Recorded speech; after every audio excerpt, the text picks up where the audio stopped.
Dr. Eric Kelly III, and a host of phenomenal speakers from all around the globe for this 7-day virtual event that you don't want to miss. The mission of the Black Business Expo is to raise scholarship money from kids all the way from high school all the way from college. The Black Business Olympics is one of the largest Black business showcases in the world. It is an opportunity for businesses and companies to showcase their businesses globally. We are going to be giving away laptops up to $5,000 away to students. Again, I'm Olivia Appleberry, the founder of 2 Cents Finance and one of the speakers for the expo. I am so excited to see you there. For more info, go to www.blackbusinessexpousa.com or call 919-308-9090 and hope to see you there.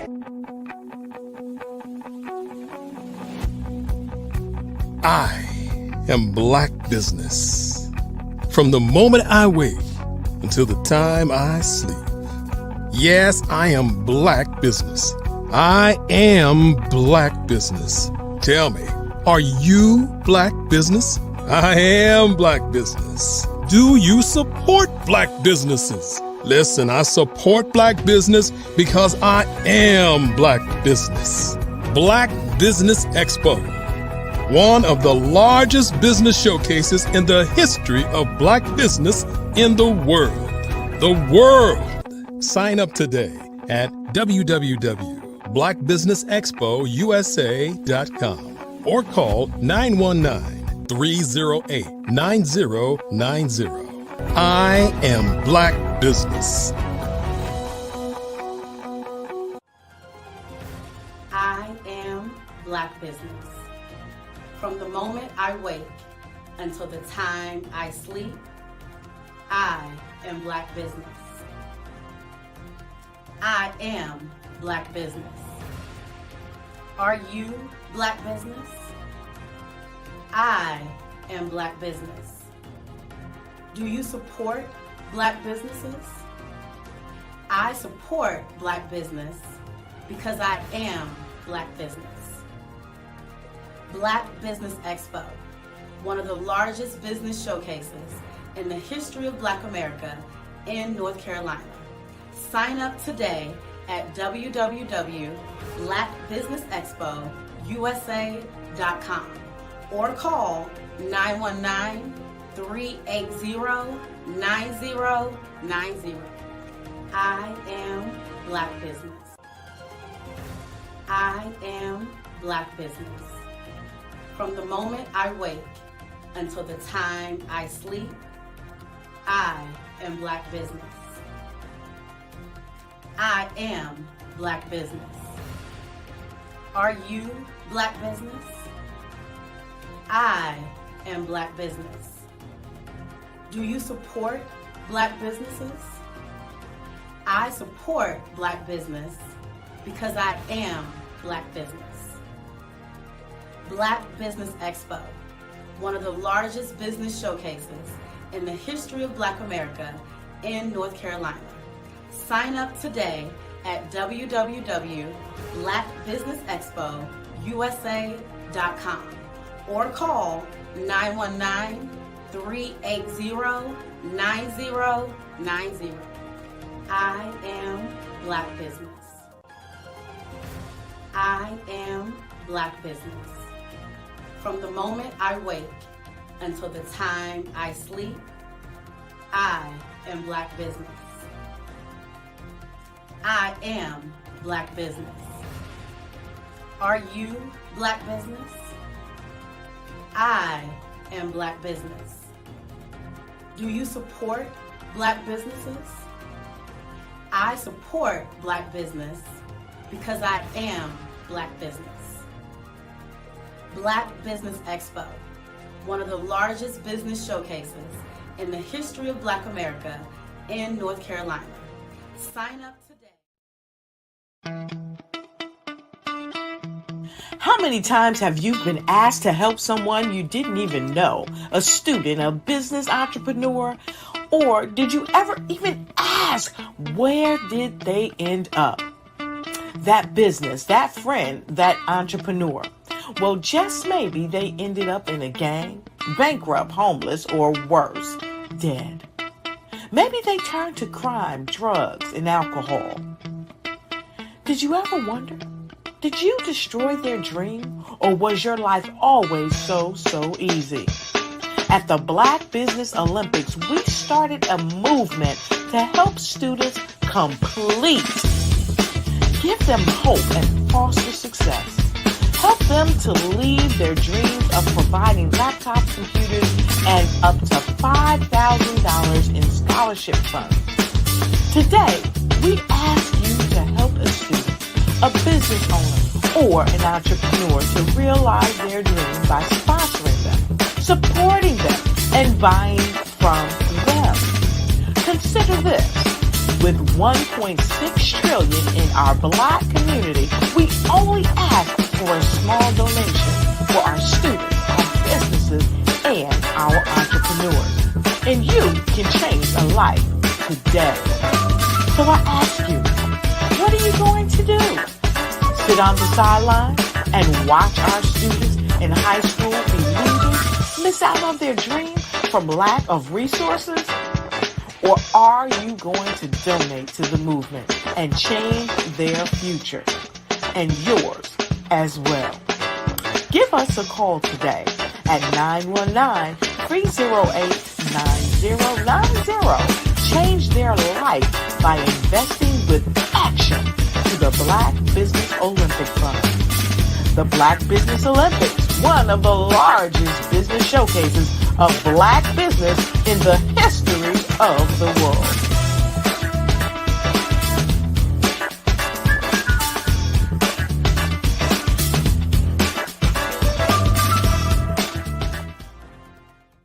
I'd like you to imagine with me, if you will, opening an app where you can collaborate with like-minded individuals from around the world, get inspiration and in-app tools to launch and grow your business, as well as share your knowledge and earn compensation, all in one app. Well, the name of that app is Truso, short for Truly Social. Hi, I'm Matthew Newman, the founder and CEO of Truso. A new concept in social media, Truso is designed from the ground up to be a platform that's both social and empowering for all its users. How exactly do we do that? I'm glad you asked. First, Truso brings the world together via video. Psychologists assert that video provides a significantly more effective connection than audio only. When you enter a community on Truso, you're face to face. Second, on Truso, you don't have to have 1 million followers to monetize.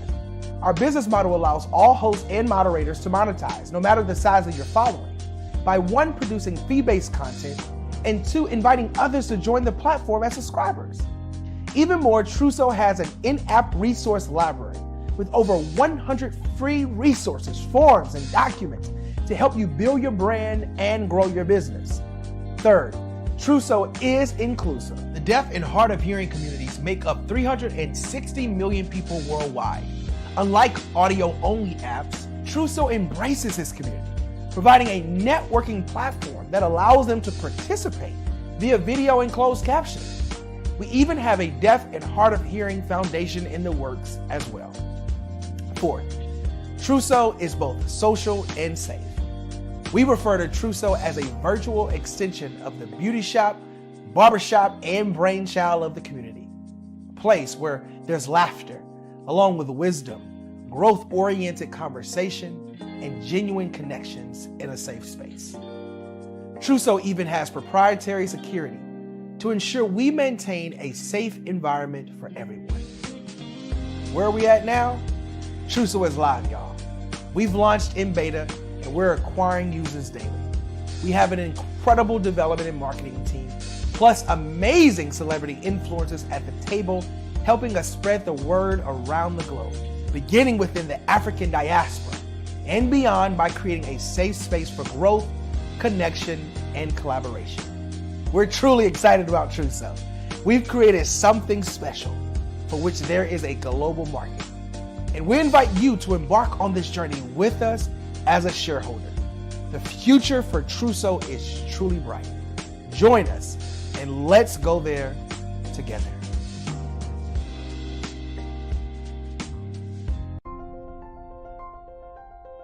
What if you could build your own city? A place where every child can find nurturing people to help them achieve their full potential. A place where every adult can access job training support, where health education is abundant, where social justice ruled the land. A place without limitations. Welcome. You have arrived at STEM City USA. It is what every city should be. A safe and trusted community where you find people and resources to help you become everything you are and beyond. STEM City is unlike anything you have ever experienced. It is a digital twin of the world around you, only better. STEM City is about energy and soul renewal. It is more than a digital world. You can almost feel the power of live cultural events, music, and theater. STEM City promises a better future for children with caring mentors and hands-on activities with dedicated tutors to support our youth. STEM City is your passport to a healthy lifestyle with weekly events addressing our community's many issues. STEM City is your financial well-being with helpful information on wealth management, career advancement, job training, and so much more. STEM City is the community you deserve. It is the city where your dreams can come true. STEM City USA, a place in the sky that is accessible to all who reach for the stars.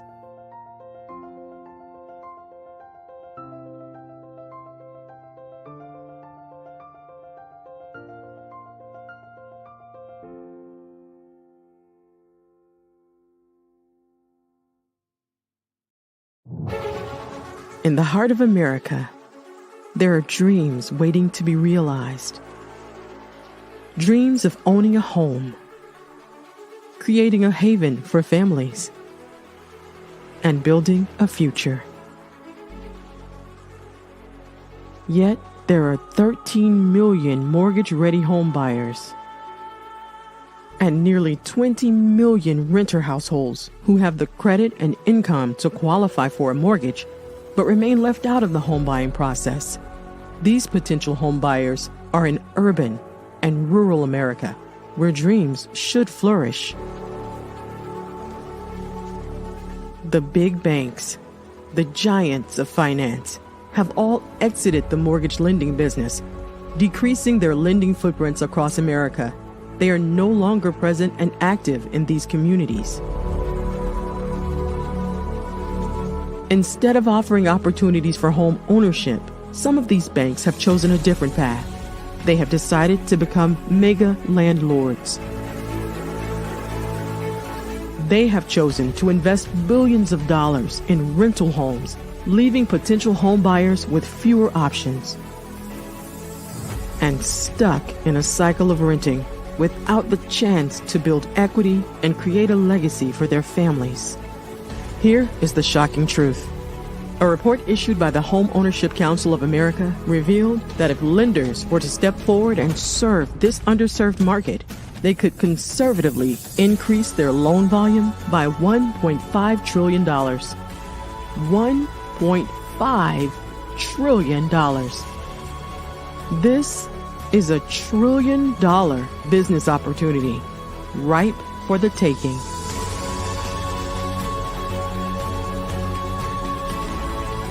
That's why I Have a Dream Home is here. We support the American dream of home ownership in urban and rural America. We believe in the power of social consciousness and the impact it can have on people's lives. Investing in urban and rural America is not just good business sense. It's a moral imperative. Our mission is clear.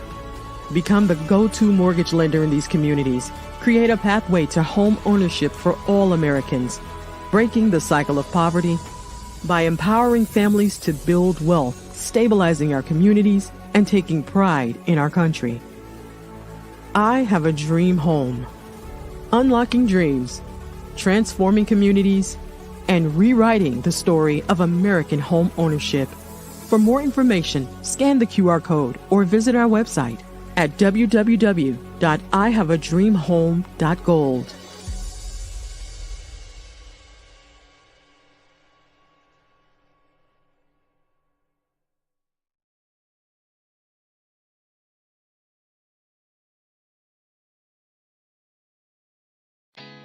Did you know women represent just 3% of Fortune 500 CEOs and less than 15% of corporate executives at top companies worldwide? Have you wondered what the secrets are to getting into the top ranks, whether in the private or public sector? Do you want to figure out how to stop being held back in your career or passed over for promotion? Then you're in the right place. Hi, I'm Dr. Madeline Ann Lewis, President and CEO of the Executive Women's Success Institute. I have decades of experience in the military, the federal government, and corporate America, and my mission is to help women succeed and tap into their full potential. I want to reach 1 million plus women around the world to become the leaders they are meant to be. So if you want to move into a management or executive level position, or maybe you are a female veteran transitioning out of the military into business entrepreneurship, then reach out to the Executive Women's Success Institute at 301-693-3284. Let us get you on the fast track to success.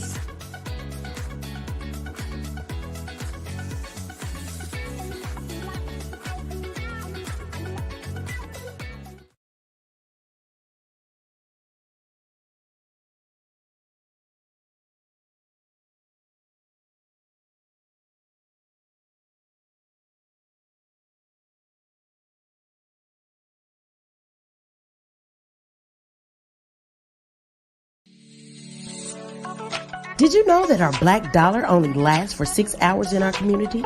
Yet other communities, their dollars last for 19 to 30 days. The Black Wall Street Nation. Black Wall Street Nation. Yes, that's why we created the Black Wall Street Nation. Black Wall Street Nation is a centralized directory available to all black businesses across the world.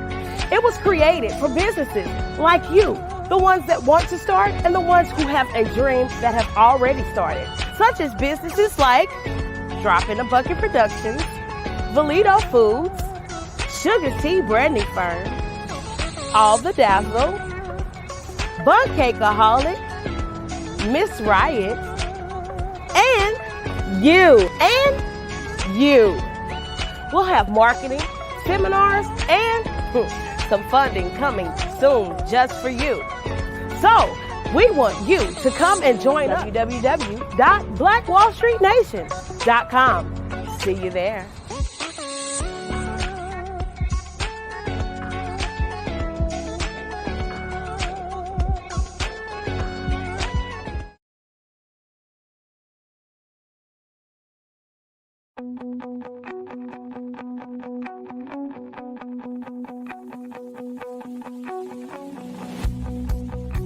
I am Black Business. From the moment I wake until the time I sleep. Yes, I am Black Business. I am Black Business. Tell me, are you Black Business? I am Black Business. Do you support Black businesses? Listen, I support Black business because I am Black Business. Black Business Expo, one of the largest business showcases in the history of Black business in the world. The world! Sign up today at www.blackbusinessexpousa.com or call 919-308-9090. I am Black Business.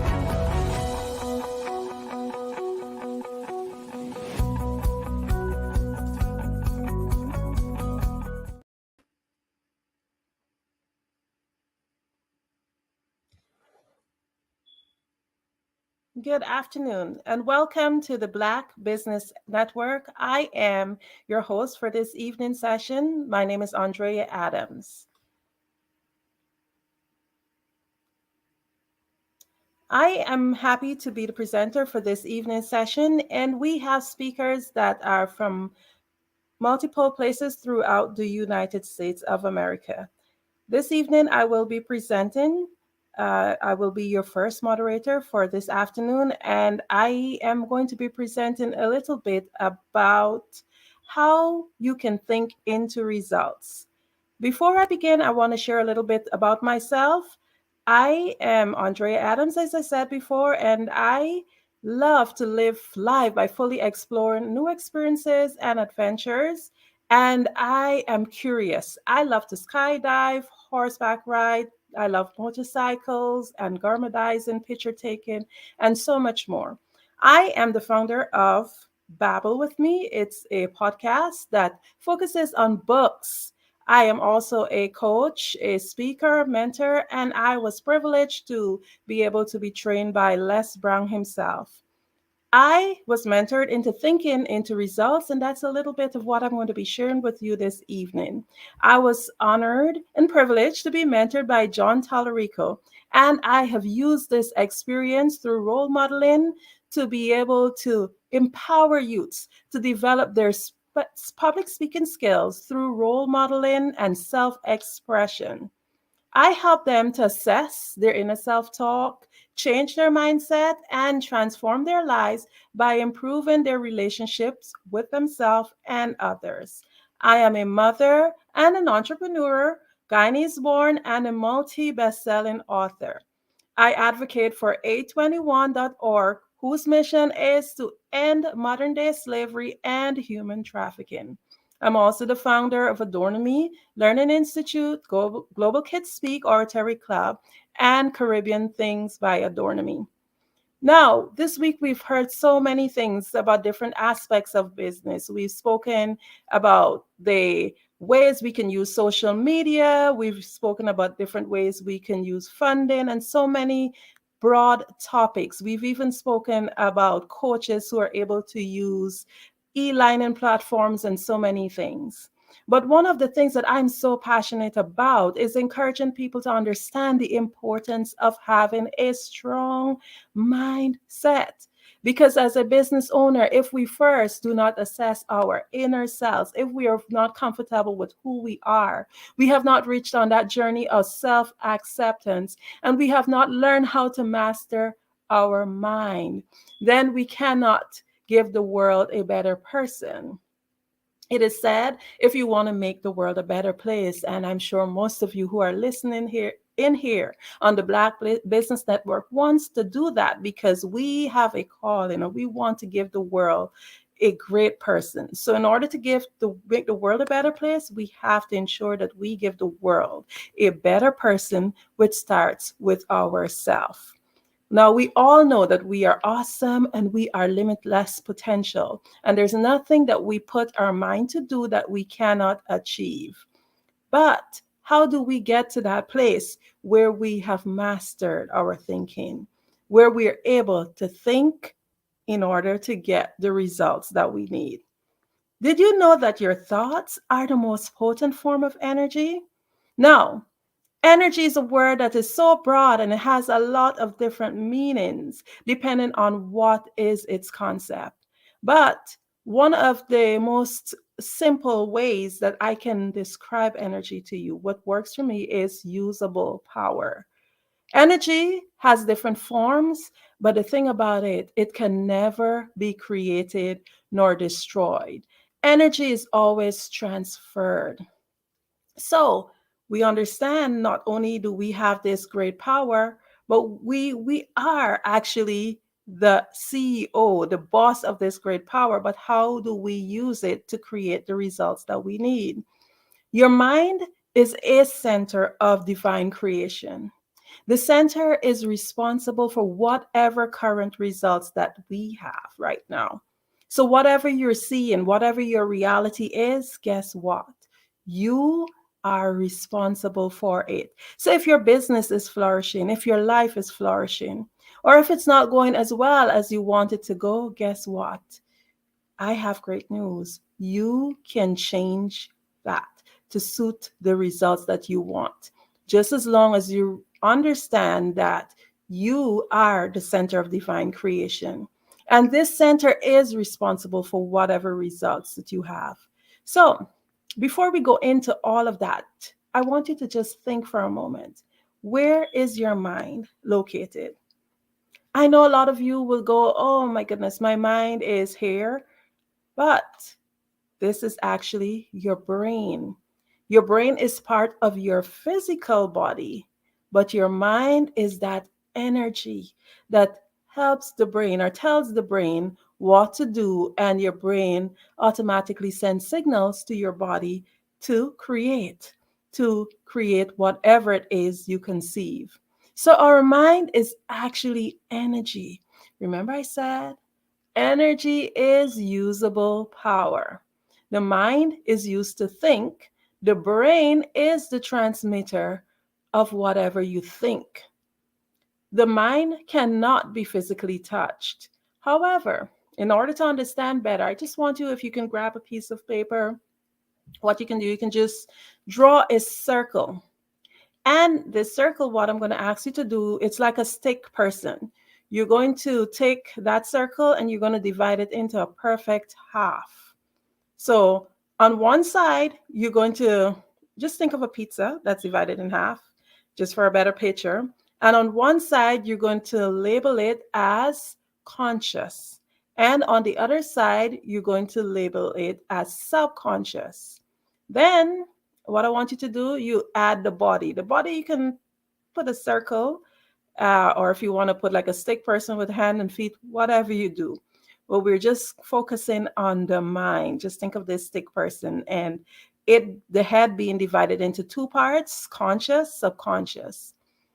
I want you to do this exercise because it helps to give you a better idea. Because really and truly, it's pretty hard to imagine what the mind is. So, the conscious mind is what we call the thinking mind or the educated mind. And the subconscious mind is the emotional mind. The conscious mind receives information from outside the world through our 5 sensory factors. Guess what? There are sight, sound, smell, taste, and touch.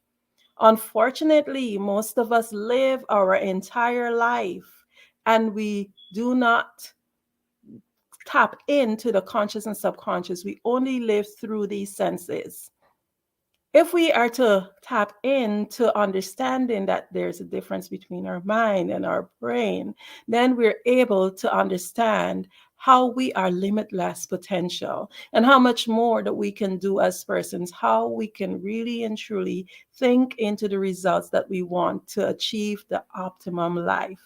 The subconscious mind only does whatever it's impressed upon it. It does not question anything. The subconscious mind, it creates whatever picture is painted on it, that's what it creates. The subconscious mind is where we gather information, but it's not the part that controls the body. The conscious mind thinks and the subconscious mind executes what's impressed upon it, and it expresses itself through the body. So, I know that's a lot of information to intake, so we're just going to do a little recap. Energy is usable power. Your thoughts are the most potent form of energy. And just let's pause for a minute.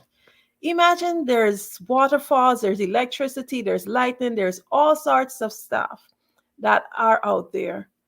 And to think that we hold in our own possession the most potent form of energy. Do you know how powerful that is? Do you know how powerful you are? So just repeat after me. Just say this. Take a moment and repeat. Say, my thoughts are the most potent form of energy. My thoughts are the most potent form of energy. Just let that sink in for 1 minute. Let that sink in because you are limitless potential.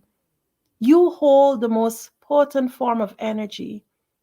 You are special, and so is the person next to you. We do not know the true potential of any single person. We do not have the right to say that somebody will not amount to anything, because anything is possible. That person can have a breakthrough that helps them to understand their power. Because each and every one of us is a center of divine creation. And I want you to think of it, because we're using the word, we're not using the word the, which is the definitive word, as saying that, okay, only you are the center. It just means that each person is so special that they have their own center. Every person is capable of divine creation. Every person can think into the results that they want. So repeat this also. Say, my mind is a center of divine creation. My mind is a center of divine creation. You have an entire center that you are in charge of, where you can create the world that you want, where you can think into the result that you want to have. So, my mind is divided into conscious and a subconscious. So, hold those thoughts. Your mind is divided into a conscious and subconscious. But with all that said, how do you think into results? Because I give you this information and you're like, okay, I have thoughts, I have dreams. So there's millions and billions of other people around the globe.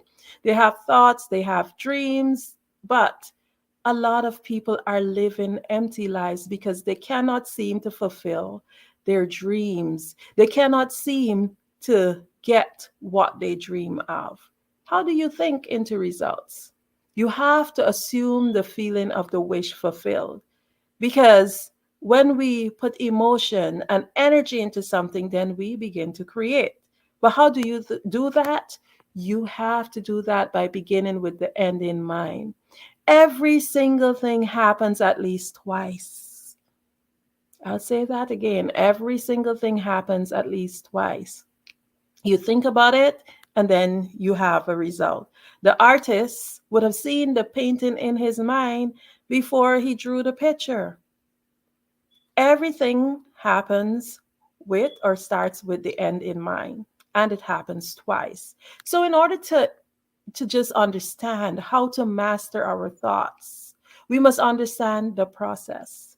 Remember, I said that your mind is a center of divine creation. So each and every one of you have your own headquarter. You are the CEO of your own headquarter. You are your own boss. You are the boss of your life. Like an organization, we are constantly creating every day and every moment. So, as the CEO of this operation, this headquarter, this center of divine creation, you must take charge and master your thoughts. But how do we create? Again, we create by assuming the feeling of the wish fulfilled. Because every single thing around you was once an idea that was conceived, first of all, in the imagination. Just think how big that is, that your house was first somebody's imagination. Everything was somebody's imagination at some point. The car was someone's imagination. So let's do an exercise for clarity. Think of the color of your front door. When you thought of it, what happened? If your front door is red, you would not have thought or see the word RED pop up in your head. What happened? Just think about it. You would have had a picture right away. If I ask you what's the color of your car seats, first of all, a picture would appear in your mind of your car seats. Now think about the last dish you washed. I can literally see your mind going into movie mode, trying to recall what was the last dish you washed. Even me, as I speak now, I'm trying to recall which was the last dish that I washed. I can't remember. But if I try hard enough and I rewind that movie, in my mind, I will remember. The thing is that we tend to hold closer to our memories, things that we have stronger emotions for. Remember, I said earlier to assume the feeling of the wish fulfilled. What is the things that we are able to create and succeed in the most? The things that we are passionate about. Those are the things that we put emotion and a lot of energy into. So we remember them and we create it. These exercises that I just asked you to do just demonstrate how our mind thinks. We basically think in pictures. Therefore, in order to create, we must begin at the end.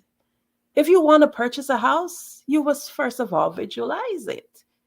You want to know what color your house is, how many rooms, what neighborhood you want to live in, and your mind gives you a mental picture. So you see your realtor might show you some homes and you know which ones you like and which ones you don't like. You're not going to go visit all of them.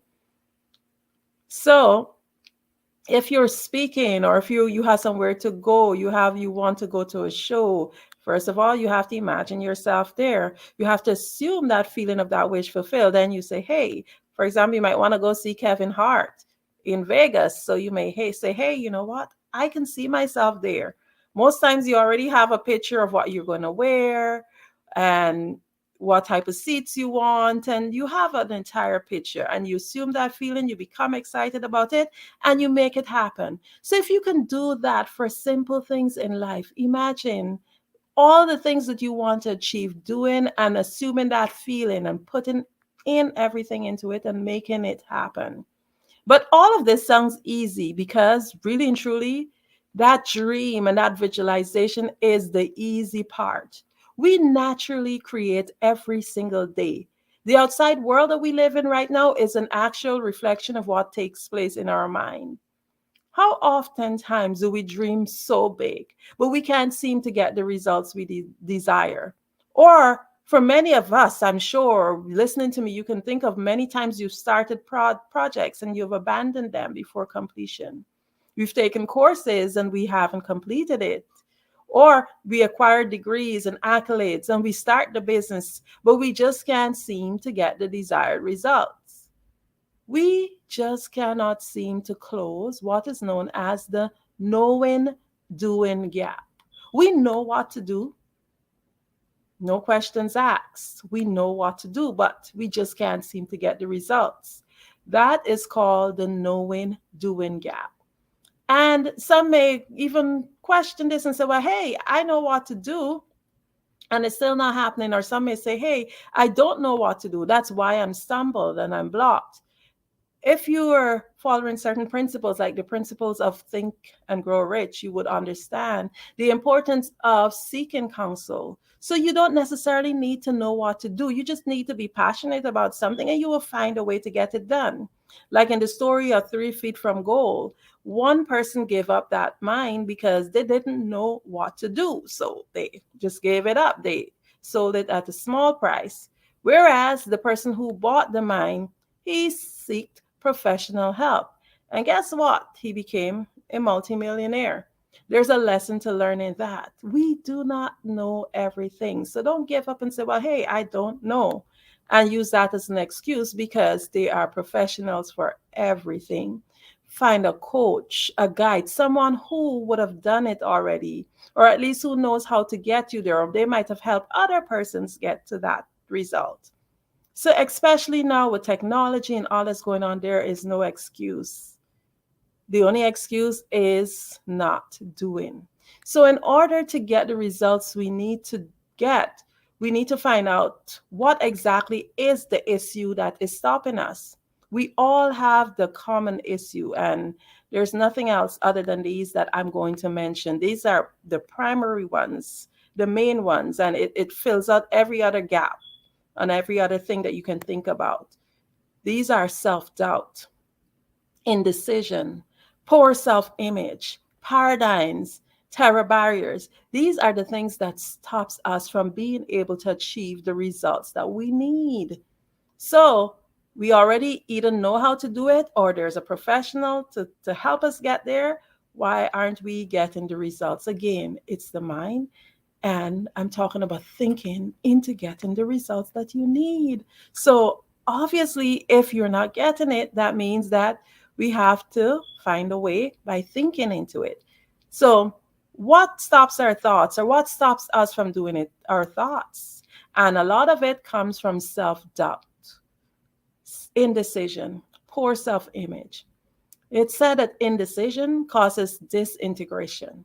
And a basic law of the universe is to either create or disintegrate. You can't, there's no in between. You're either creating or disintegrating.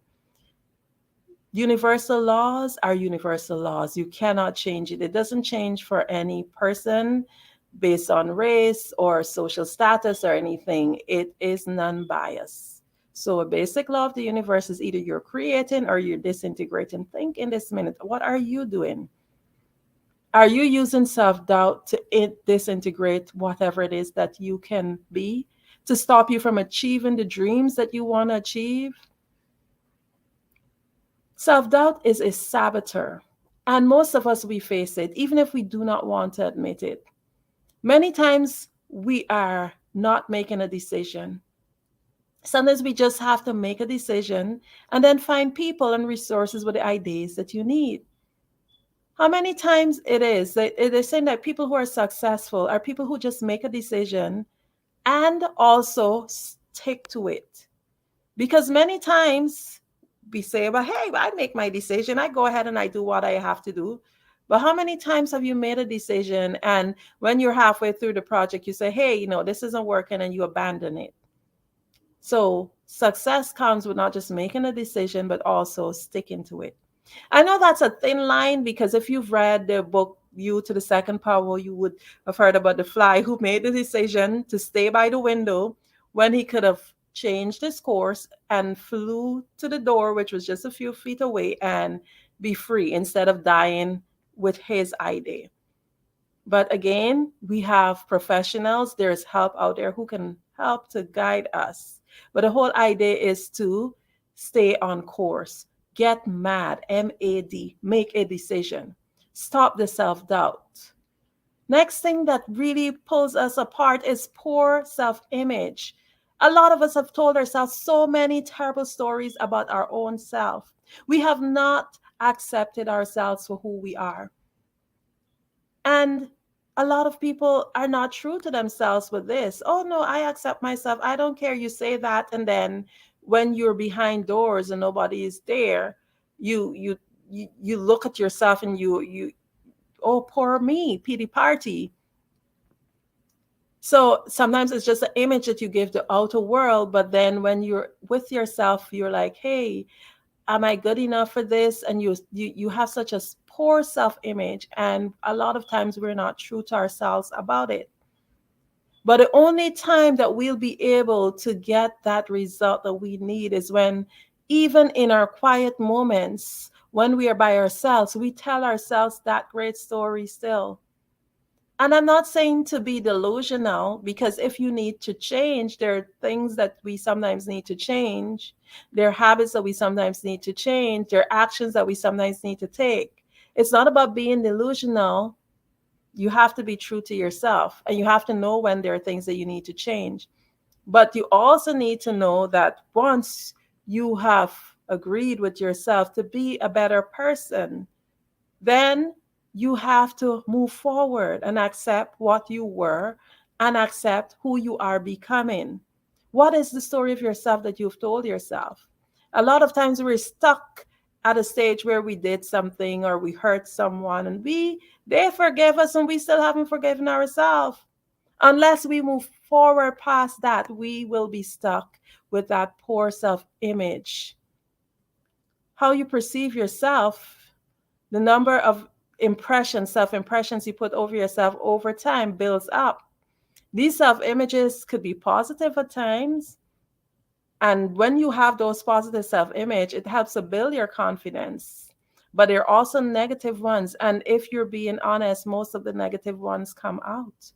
Like, you may be part of a team, and when you get home, you're like, oh my goodness, oh, X is so much better. Oh, Y sounds more intelligent. Or how am I even part of this? I don't have what X have or what Y have. These are things that we put, and we slowly pull away at our own self-image. And a lot of people are really not real about this topic.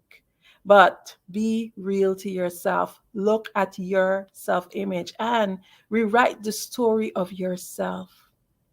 Rewrite the story of yourself. Even if you have to call up people from your past and talk to them.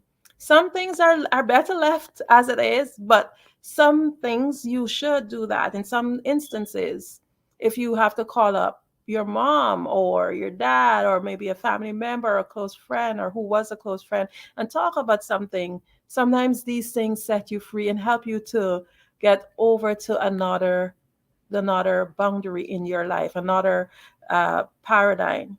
So what I encourage you is to improve your self-image. Get rid of those garbage thoughts, because most of our thoughts are just recycled garbage thoughts that does nothing good for ourselves. So we also have the paradigms, and paradigms is like mass information that is in the individual's subconscious mind. Most of them are genetically given to us from the moment we are conceived, and then environmentally after birth. This is the information or behavioral patterns producing whatever results we have right now. Paradigms are like a person's logic. Paradigms are those beliefs that shapes a person's perception. In Thinking into Results, the Bob Proctor program, it defines a paradigm as a group of habits that are programmed in your subconscious mind that controls your behavior. A paradigm is a roadmap of events that happen in your life and the meaning that you give to them. You are the ones who create your own paradigms. And you have to question logics and belief, not because grandma told you something from when you were a child, you have to stick with it. Because grandma was a person also, and she would have had her own beliefs and her own paradigms that would have been imprinted on her by her parents and her grandparents. So we need to question things. Those beliefs that we were told that are holding us back, really question it, question everything, because these are the things that actually hinder and puts a roadblock in terms of us being able to think into the results that we need. It's important that we understand that these paradigms that have been placed, sometimes society places paradigms on us. Family members place paradigms on us. We place paradigms on our own self. Our religious beliefs, we go to church and certain religious beliefs that have just been said because the pastor said it. I'm not saying that you don't listen to your pastor, but I'm saying that your pastor is a person. So you have to question everything. That's the only way that you'll be able to get to the 1 or 2% that has really seen true success. Why is it that people who have the amount of persons who have really and truly lived true success is so small in comparison to people who are still struggling and cannot seem to make it? Those are the people who have gotten over their paradigms, who have really and truly been able to think into the results that they want.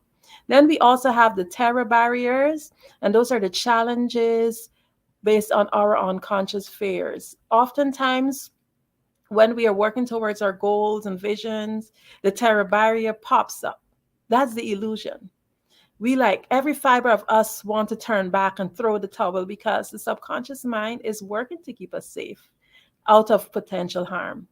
But do not allow old conditionings and beliefs to stop you from performing new acts in an efficient and effective manner.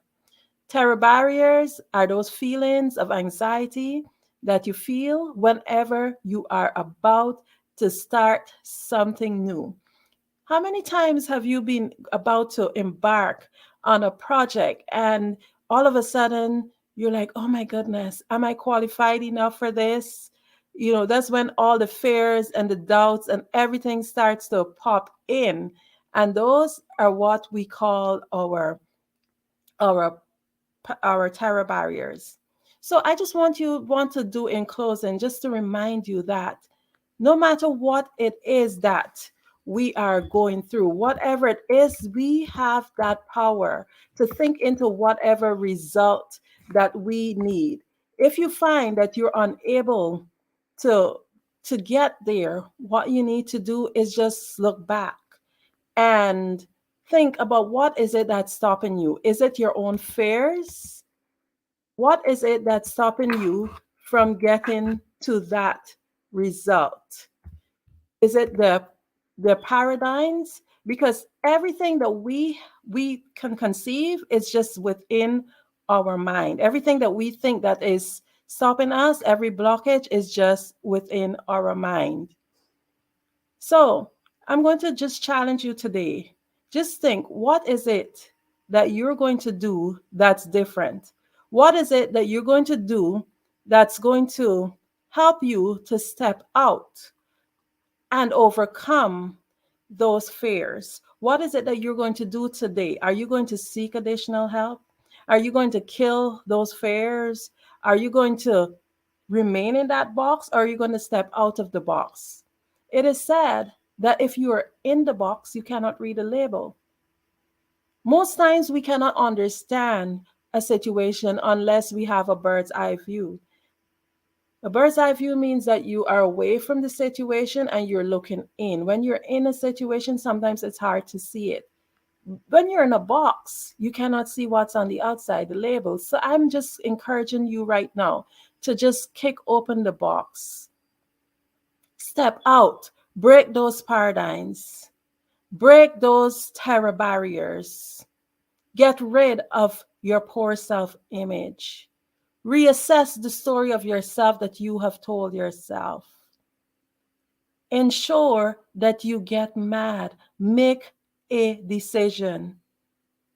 Create and use that center of divine creation to be the awesome person that you are. Because you are limitless potential. I hope that today that you can take away from what I have to say that there's nothing that can stop you from being what you want to be but you. Whatever you believe or whatever you conceive, that is the result that you will get. Thank you so much again for having me on here, Dr. Kelly. And I'm also the moderator for this evening's Black Business Expo. And I would like to take a minute right now to thank the sponsors.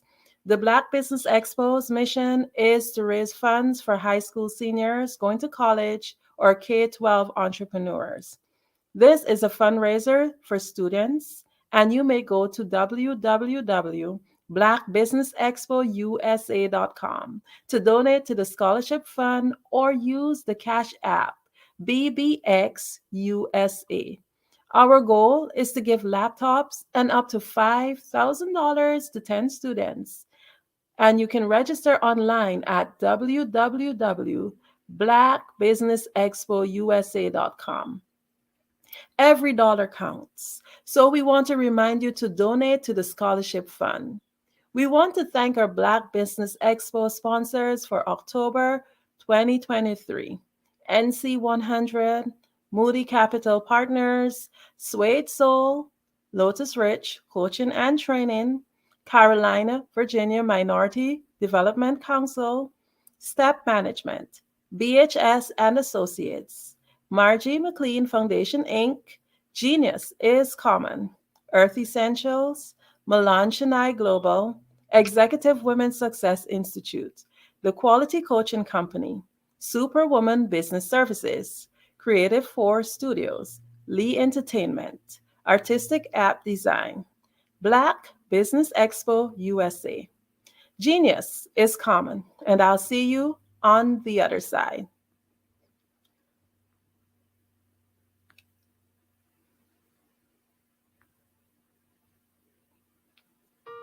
Hello, this is Israel, and I am CEO of Daydreams Interactive and author of Princess Planet.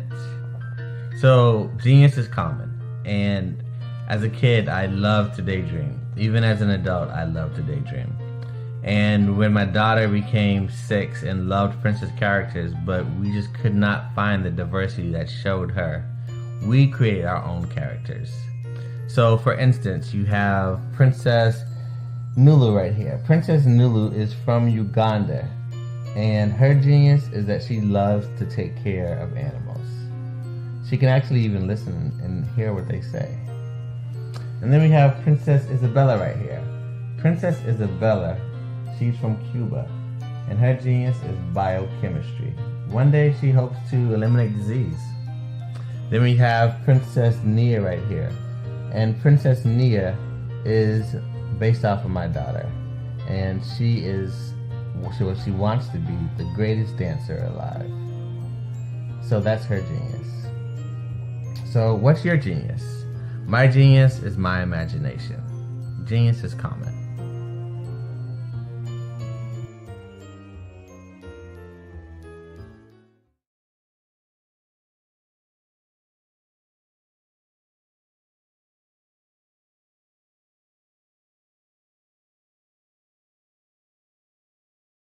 I'd like you to imagine with me, if you will, opening an app where you can collaborate with like-minded individuals from around the world, get inspiration and in-app tools to launch and grow your business, as well as share your knowledge and earn compensation, all in one app. Well, the name of that app is Truso, short for Truly Social. Hi, I'm Matthew Newman, the founder and CEO of Truso, a new concept in social media. Truso is designed from the ground up to be a platform that's both social and empowering for all its users. How exactly do we do that? I'm glad you asked. First, Truso brings the world together via video. Psychologists assert that video provides a significantly more effective connection than audio only. When you enter a community on Truso, you're face to face. Second, on Truso, you don't have to have 1 million followers to monetize. Our business model allows all hosts and moderators to monetize, no matter the size of your following, by 1, producing fee-based content, and 2, inviting others to join the platform as subscribers. Even more, Truso has an in-app resource library with over 100 free resources, forms, and documents to help you build your brand and grow your business. Third, Truso is inclusive. The deaf and hard of hearing communities make up 360 million people worldwide. Unlike audio-only apps, Truso embraces this community, providing a networking platform that allows them to participate via video and closed captioning. We even have a deaf and hard of hearing foundation in the works as well. Fourth, Truso is both social and safe. We refer to Truso as a virtual extension of the beauty shop, barbershop, and brainchild of the community. A place where there's laughter, along with wisdom, growth-oriented conversation, and genuine connections in a safe space. Truso even has proprietary security to ensure we maintain a safe environment for everyone. Where are we at now? Truso is live, y'all. We've launched in beta, and we're acquiring users daily. We have an incredible development and marketing team, plus amazing celebrity influencers at the table, helping us spread the word around the globe, beginning within the African diaspora and beyond by creating a safe space for growth, connection, and collaboration. We're truly excited about Truso. We've created something special for which there is a global market. And we invite you to embark on this journey with us as a shareholder. The future for Truso is truly bright. Join us and let's go there together.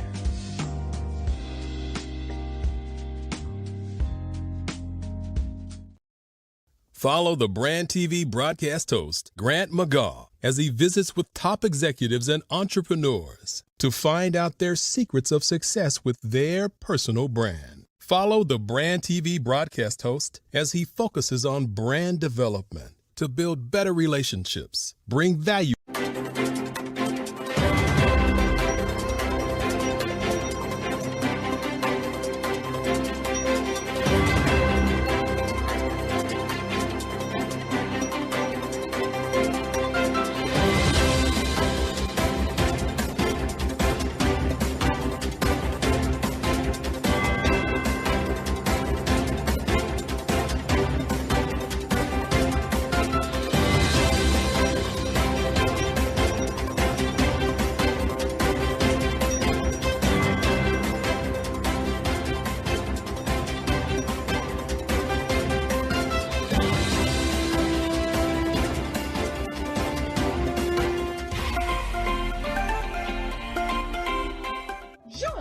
Dr. Eric Kelly III and a host of phenomenal speakers from all around the globe for this 7-day virtual event that you don't want to miss. The mission of the Black Business Expo is to raise scholarship money from kids all the way from high school, all the way from college. The Black Business Olympics is one of the largest Black business showcases in the world. It is an opportunity for businesses and companies to showcase their businesses globally. We are going to be giving away laptops up to $5,000 away to students. Again, I'm Olivia Appleberry, the founder of 2 Cents Finance and one of the speakers for the expo. I am so excited to see you there. For more info, go to www.blackbusinessexpousa.com or call 919-308-9090 and hope to see you there.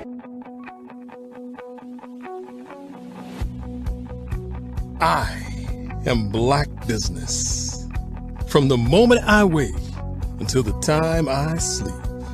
Yes, I am Black Business. I am Black Business. Tell me, are you Black Business? I am Black Business. Do you support Black businesses? Listen, I support Black business because I am Black Business. Black Business Expo, one of the largest business showcases in the history of Black business in the world. The world! Sign up today at www.blackbusinessexpousa.com or call 919-308-9090. I am Black Business. I am Black Business. From the moment I wake until the time I sleep, I am Black Business. I am Black Business. Are you Black Business? I am Black Business. Do you support Black businesses? I support Black business because I am Black Business. Black Business Expo, one of the largest business showcases in the history of Black America in North Carolina. Sign up today at www.blackbusinessexpousa.com or call 919-380-9090. I am Black Business. I am Black Business. From the moment I wake until the time I sleep, I am Black Business. I am Black Business. Are you Black Business?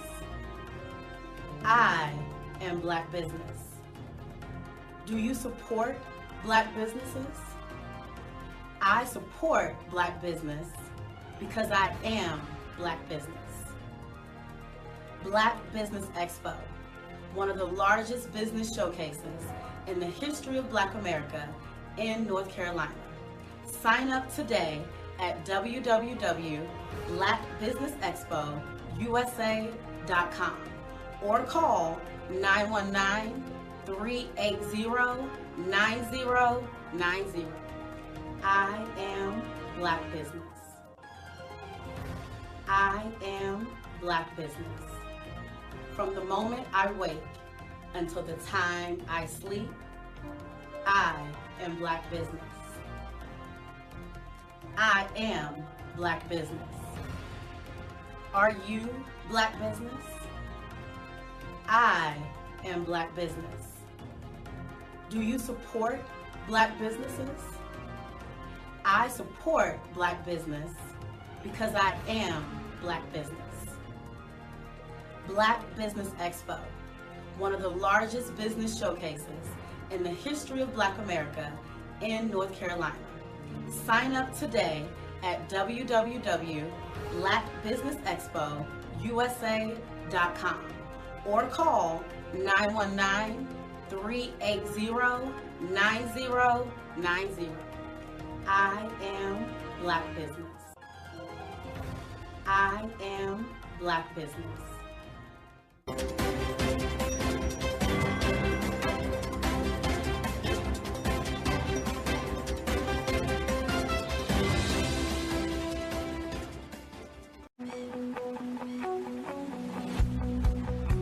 I am Black Business.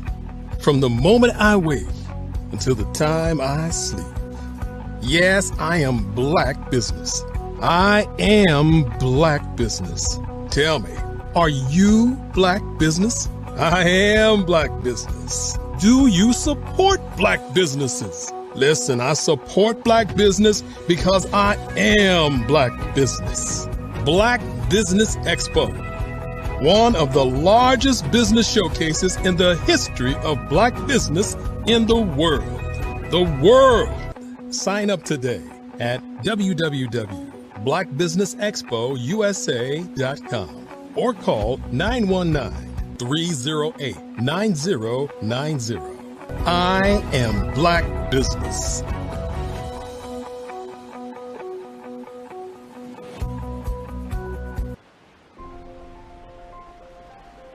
What if you could build your own city?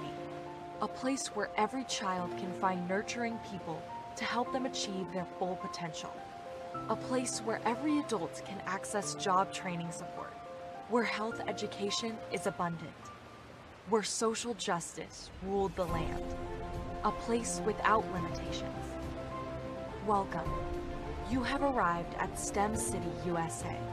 It is what every city should be. A safe and trusted community where you find people and resources to help you become everything you are and beyond. STEM City is unlike anything you have ever experienced. It is a digital twin of the world around you, only better. STEM City is about energy and soul renewal. It is more than a digital world. You can almost feel the power of live cultural events, music, and theater. STEM City promises a better future for children with caring mentors and hands-on activities with dedicated tutors to support our youth. STEM City is your passport to a healthy lifestyle with weekly events addressing our community's many issues. STEM City is your financial well-being with helpful information on wealth management, career advancement, job training, and so much more. STEM City is the community you deserve. It is the city where your dreams can come true. STEM City USA, a place in the sky that is accessible to all who reach for the stars.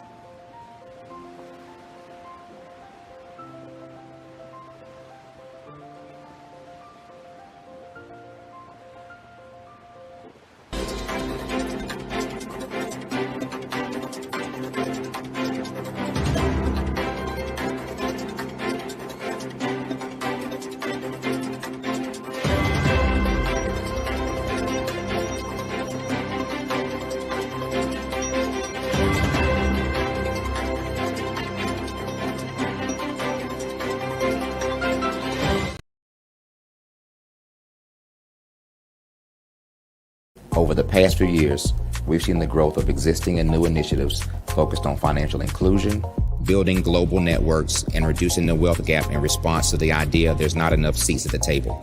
Whether their outcomes are to increase the representation of Black executives on corporate boards, ensure an inclusive global economy, or to create new U.S. African commercial pathways, the strategies are often carried out by separate programs. The question is, should they be? With the continent of Africa being home to more than half of the world's fastest growing economies, the youngest workforce, over 400 companies generating more than $1 billion annually, 700 generating more than $500 million annually that are poised for growth, and being the destination of nearly $5 billion in venture capital in 2021. Diversifying U.S. and Africa commercial engagement by building bridges between African businesses and their U.S. diaspora should begin being seen as mutually beneficial. From helping to reduce Africa's enormous capital gap to catalyzing two-way trade opportunities, the COVID-19 global pandemic hopefully has taught us that global challenges and opportunities are more interconnected than we thought. During the pandemic, African companies like Unicorn Flutterwave, insurance provider Reliance Health, ride-hailing app Yasir, and 54 Gene, the continent's first bank of DNA on people of African descent, prove that when African companies have access to networks, capital, and information, they grow big, grow fast, and create solutions that are valuable to the world. This is why Be Direct was created. We are the first U.S.-based but African-centric board preparedness and board search company designed to connect U.S. Black talent and corporations to African businesses. Unique and fundamental to Be Direct's success is our process of helping board candidates adapt their experience and networks to an African context before they're connected to high-growth companies that are looking to locally and globally scale. From our focus groups with African business execs and government leaders, we don't ignore the sentiment that business is easy, but people are hard. Having a pool of board candidates with hard-to-access networks and extensive experience across the business lifecycle, including successfully raising capital, is table stakes for an initiative like this. So yes, we have that. But corporate or entrepreneurial success in the U.S. does not guarantee success in Africa. Developed alongside industry partners on the continent, our training program, Be Direct Prep, is designed to transpose their experience to create cultural comfort, understanding, and a commitment to helping businesses in Africa scale. Our board governance sessions are African, continental, and country-specific, integrated with cultural awareness and dexterity training, masterclasses led by African industry execs, and mentoring and coaching from African continental-based facilitators. But even more unique to Be Direct Prep, we cap off our training program with an immersion trip to help candidates that have not been to Africa before see and feel Africa's complexity and opportunity from African soil. We all know traditional network-based board placement has historically left a lot of us out of ever really being in the paid board pipeline. Our strategy supports the work of many great organizations that are successfully filling seats at U.S. board tables by creating more tables for those that are still left on the sideline. It's time to start seeing the role and value of U.S. Black talent and businesses on the continent of Africa differently. Old perceptions and habits limit economic inclusion. Let's transition Black talent and the African businesses they will support from the periphery of the global economy to its core. Living in a global lockdown, we all know now how fast local and global economies can change, and see the value of having businesses that hire, strengthen local value chains, and even grow globally. Status quo in any form holds back progress. We must democratize U.S.-Africa commercial engagement by socially and economically connecting cultures that have long been disconnected. It's time for Africa's U.S. diaspora to redefine their global value by helping African businesses scale continentally and globally.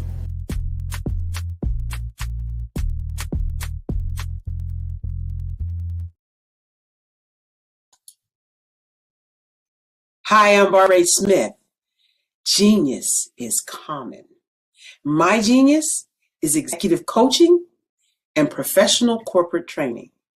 As the master executive coach and corporate training ambassador for the Genius is Common movement, I help business owners craft their stories in such a way that you know exactly what they do, what they have, and what they bring to the table. Many times as business owners, we are asked, so what do you do for a living? And we could be crushing in our businesses, but we're not quite sure exactly what to say in a short amount of time. Well, I help you take those stories that are the reason why you're in business and why you're so passionate about your business and craft them in such a way that people are drawn to you as opposed to being repelled by you. Because every conversation, every time you talk to someone about your business, you are excited about it. But are you really conveying what you do, what you have, and what you bring to the table? And do really people understand why you care so much and why they should care that you have the solution to their problem? Well, I'm here to help you with that. As a master storyteller, I can help you with your stories and spin them in such a way that they are intriguing and fascinating. People want to listen to you talk about your business. That's why at the Genius is Common movement, I am the master executive coach and professional training ambassador. That's my genius. And genius? Oh yeah, it's common.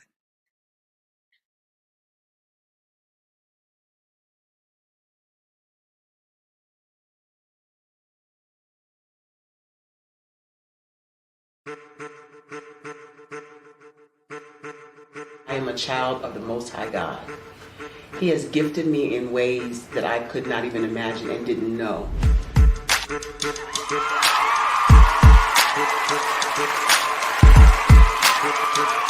There was a time when I didn't know who I was. I listened to other people tell me who I should be, what I should do. I listened to people telling me that I should be a boutique owner, that I should be a construction manager, that I should be a laborer. Have you ever felt like you should do something else, be something else, go somewhere else, be wherever you wanted to be, and you felt like you were in a box? Anybody in the room? And you couldn't get out. Anybody in the room? And you kept trying to go and you couldn't get out. Anybody in the room? But let me tell you, you need to rock the box. Rock the box.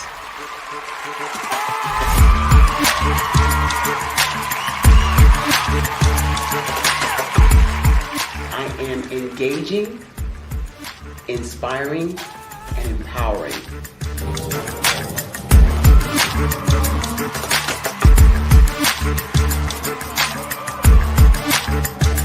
I would give you everything I know. Just by touching you, if I could, by osmosis, give you every single thing I've learned, I've gone through, I know I would. We know that's not possible, but as it is possible, I love to share information with people. Some of you out there, people have told you that you can't be, you can't have, you can't do. But I will tell you, like Kinston said, you can, you must, and you will. If it's to be, it's going to be me. You got to say it. If it's to be, it's going to be. If it's to be, it's going to be. If it's to be, it's going to be.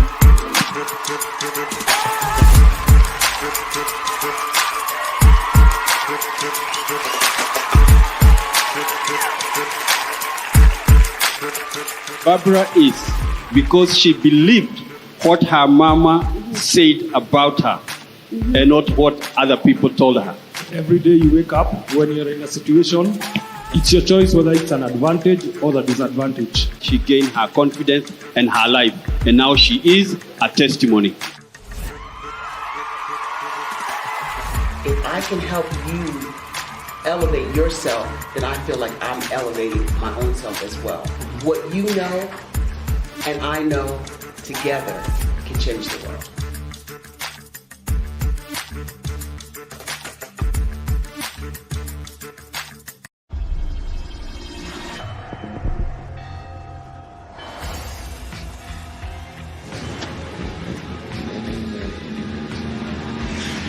La connexion. La connexion.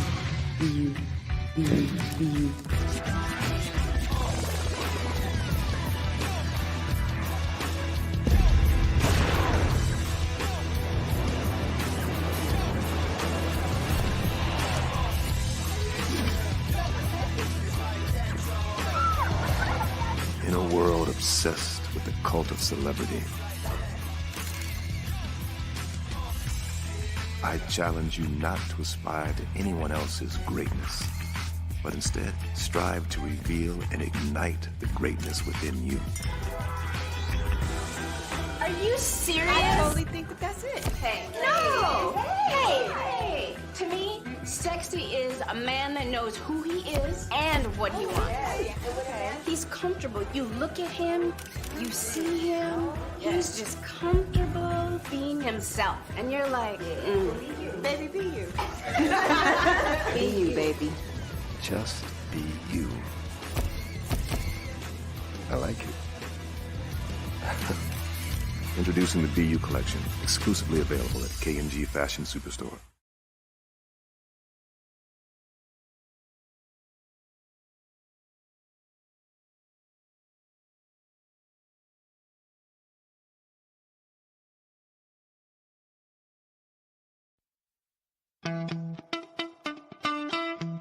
How many times have you been asked to help someone you didn't even know? A student, a business entrepreneur? Or did you ever even ask, where did they end up? That business, that friend, that entrepreneur. Well, just maybe they ended up in a gang, bankrupt, homeless, or worse, dead. Maybe they turned to crime, drugs, and alcohol. Did you ever wonder?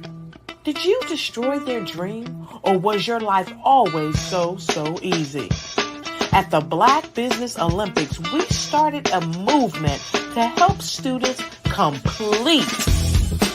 Give them hope and foster success. Help them to leave their dreams of providing laptops, computers, and up to $5,000 in scholarship funds. Today, we ask you to help a student, a business owner, or an entrepreneur to realize their dream by sponsoring them, supporting them, and buying from them. Consider this. With $1.6 trillion in our Black community, we only ask for a small donation for our students, our businesses, and our entrepreneurs. And you can change a life today. So I ask you, what are you going to do? Sit on the sideline and watch our students in high school be losers, miss out on their dream from lack of resources? Or are you going to donate to the movement and change their future and yours as well? Give us a call today at 919-308-9090. Change their life by investing with action to the Black Business Olympic Fund. The Black Business Olympics, one of the largest business showcases of Black business in the history of the world.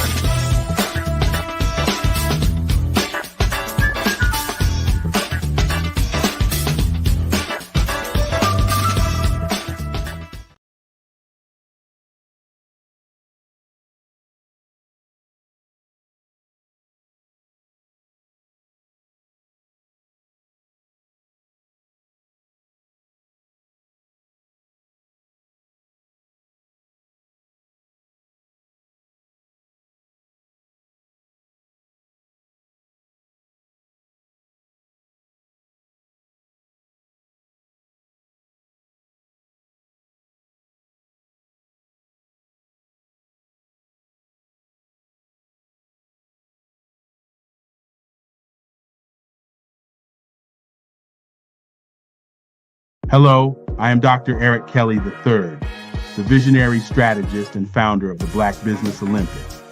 I invite you to showcase your Black-owned businesses on the Black Business Network global stage. The Black Business Olympics is a global Black Business Network platform that propels Black-owned businesses into the international spotlight.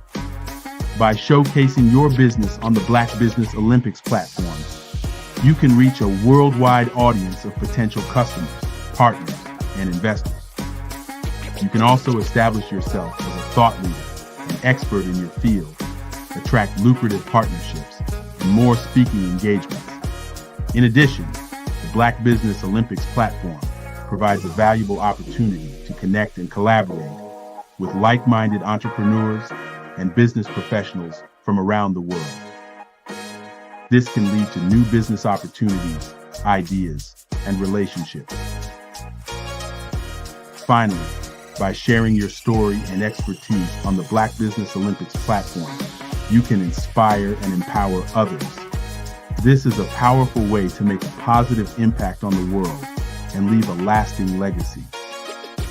If you are a Black-owned business owner, I encourage you to seize the opportunity to showcase your business on the Black Business Olympics platform. It is a once-in-a-lifetime opportunity to make an indelible mark on the world. Be one of the 1,000 visionary entrepreneurs who are changing students' lives, shaping industries, and leaving an unforgettable legacy for their families. Unleash your voice on our global stage and watch your business thrive. Black Business Olympics is one of the largest Black business showcases in the history of Black business in the world. Yes, the entire world. Just give me a call today at 919-308-9090.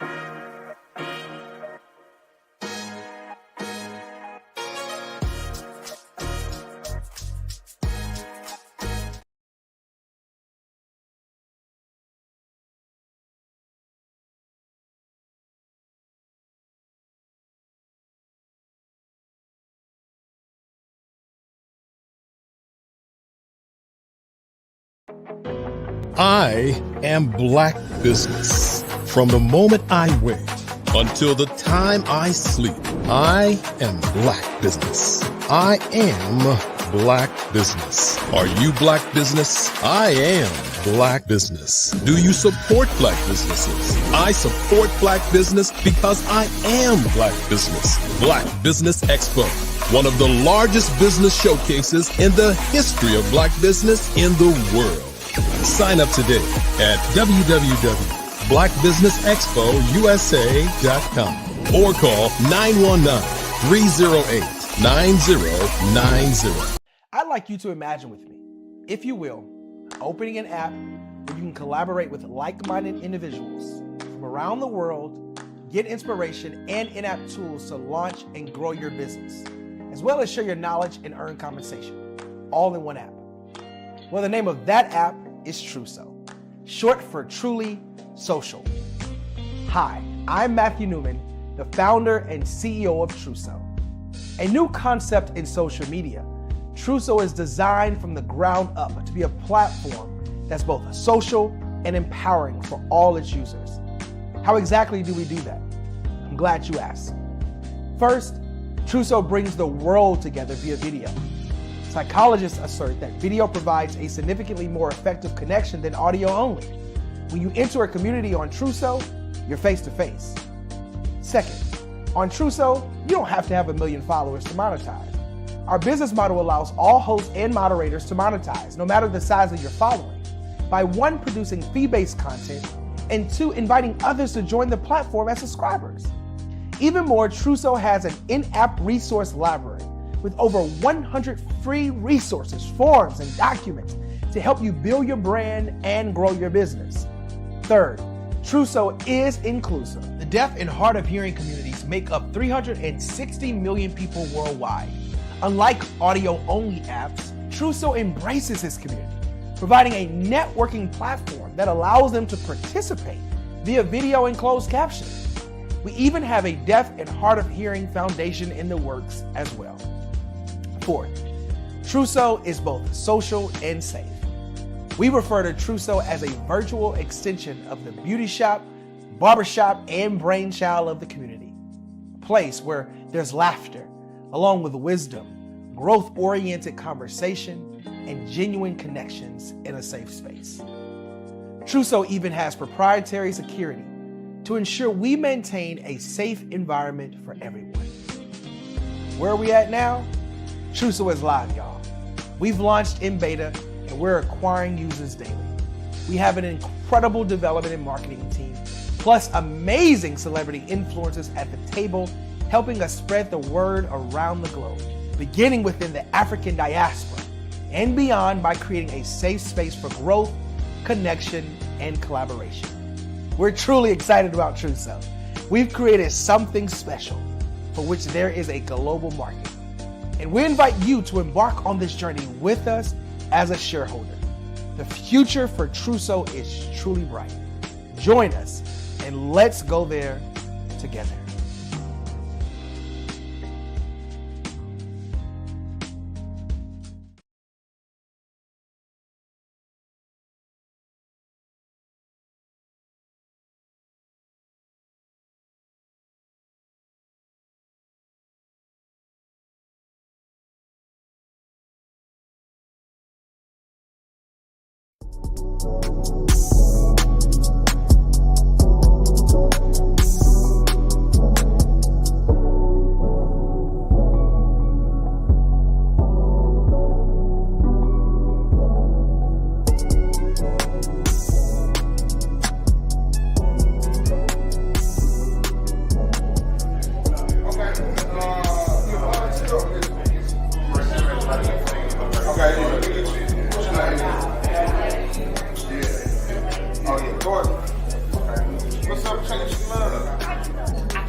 churchy, but I feel the need just to say that I hope you get all the resources that you need, because they need us. Our communities need us more than we can ever imagine, and I would hate for that to be a barrier for anybody in here not to be. On May 14, 2022, A combination of 40-plus leaders, community stakeholders, volunteers, mentors, and champions convene for a pilot of a unique and special conference. They call themselves the Cone Coalition of Like-Minded People. Like-minded towards liberation, fairness, and the idea that everyone in Rockingham County should thrive regardless of who they are or where they live.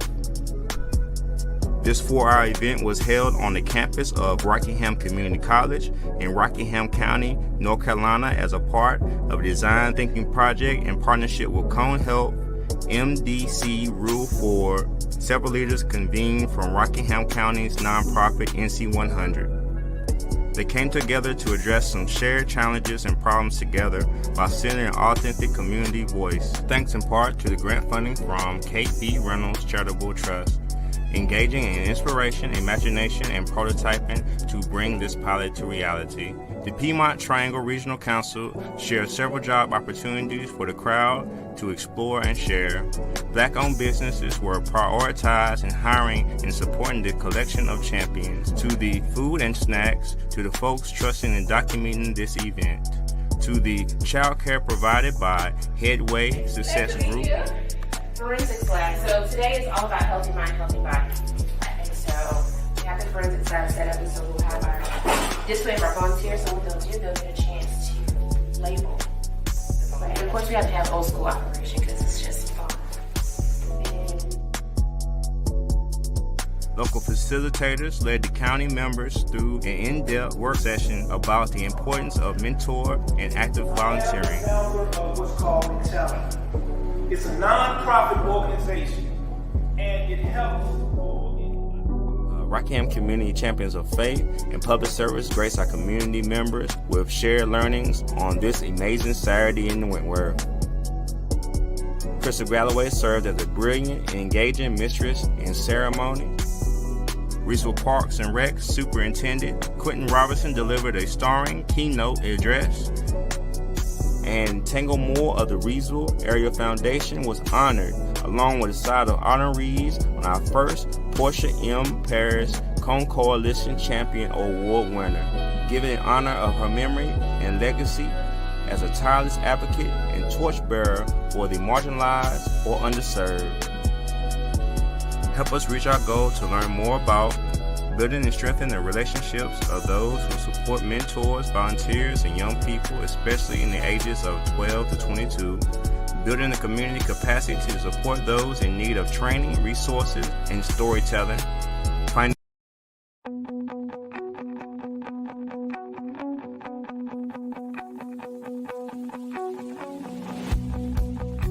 I am Black Business. From the moment I wake until the time I sleep. Yes, I am Black Business. I am Black Business. Tell me, are you Black Business? I am Black Business. Do you support Black businesses? Listen, I support Black business because I am Black Business. Black Business Expo, one of the largest business showcases in the history of Black business in the world. The world! Sign up today at www.blackbusinessexpousa.com or call 919-308-9090. I am Black Business.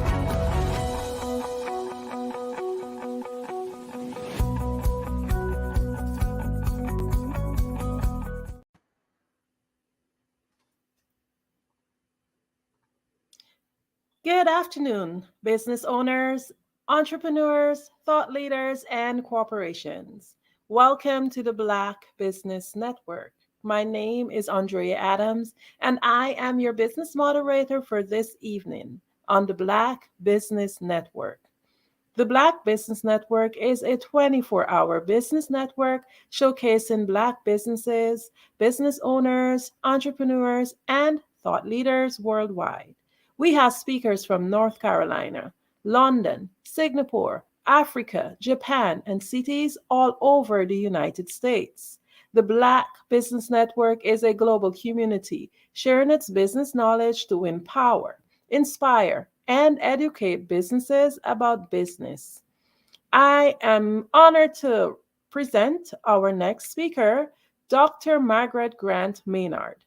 Dr. Maynard is a native New Yorker, and she is an acclaimed author with several releases, including Cobblestone Heart, Lord, Give Me a Heart of Flesh, Pours Deep, Exuding a Pleasant Fragrance or Melodious Stench, Diamond in the Rough, and co author of Church Folk Going to Hell in a Handbasket. Dr. Maynard was released into ministry in 1997 by the late Apostle John H. Boyd Sr. of Greater New Bethel Ministries in Jamaica, New York, with the prophetic gift on her life, which was evident since she was a young child. Dr. Maynard has earned a bachelor degrees in criminal justice from John Jay College of Criminal Judges and a doctorate degree in sacred theology and Anchor Theological Seminary. She has acquired so many accolades, and I am just honored this evening to introduce her to our network.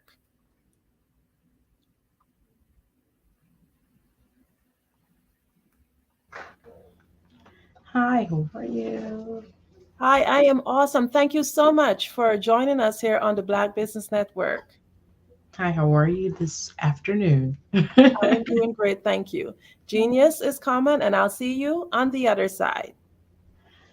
Hello, everyone. How's it all going? I hope that today is a most pleasant day for you. I am excited to have been invited back again, and today we're going to talk about the tasks of the entrepreneur. Everyone wants to be an entrepreneur. It sounds great being an entrepreneur. And it is very rewarding being an entrepreneur, but there are also a variety of tasks that comes with it. Having a great idea, product, or a service, that's where we can start. You have to have an idea, you have to have a great product or a great service. Many times we want to be an entrepreneur, but we don't know where to begin. And sometimes it's not as hard as it seems because some things are already existing and you don't have to recreate the wheel. So, what is it that you want to do? That would be the question. As she shared, my name is Dr. Margaret Grant Maynard. I am the editor in chief of I Ascend magazine. And we are launching off a segment of Leveling Up Daily, which is normally our motto. Now we're going to bring that in the new year. And so it's that idea, one magazine, and the slogan that we were using has now launched off a new magazine line. That idea, knowing already the community or the demographics of people that you're servicing, your target audience, and what else can we bring? How can we expand what we already have? An idea. It only takes an idea. But then once you get that idea, it's about expounding and taking that idea to the next level. So if you decide on a product, you would have to find out, does that product already exist? What would I need to be able to get that product created? Can I find something that already existing and kind of find a way to do it more economically? Because being that entrepreneur, right, one of the tasks is getting the money. You got to find the money, get the money, have the money. But somebody has to have some money in order for things to be produced and created. So knowing what you want, having that idea, and being able to implement that idea. When I shared that, I'm talking about having some level of way or a way of getting to people, because that's what it all boils down to. You have to be able to reach people. If you have a product, I'm going to just pick this up off my desk, just hypothetically. Remember, this is many, probably you young people are like, what is that? This is a roll of film. I don't know how long I've had this roll of film, but I do know that I'm not even certain where I would take this today to even get it produced, like to get the whatever I put in, whatever I had at the time when I had this camera. I don't even know where the camera is, but I use that as an example just to say that this particular item, where can I get this recreated?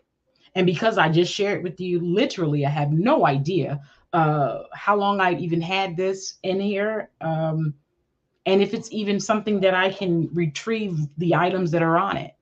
But because of the times that we're living in, Google gives us so much information. Google, just internet services overall, YouTube, this business platform that I'm on currently, this business platform, the Black Business Expo, is amazing. It has so many resources, right?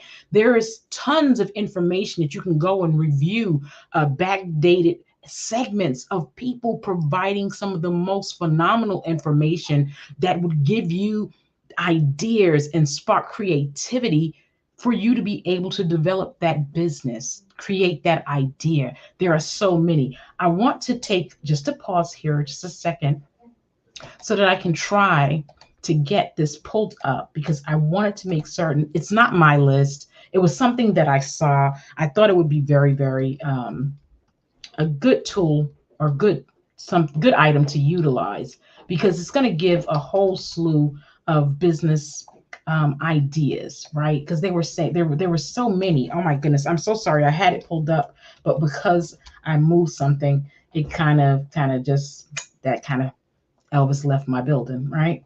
Okay, so one of the things that they gave here was, of course, knowing about the setup costs, but being a handyman, right?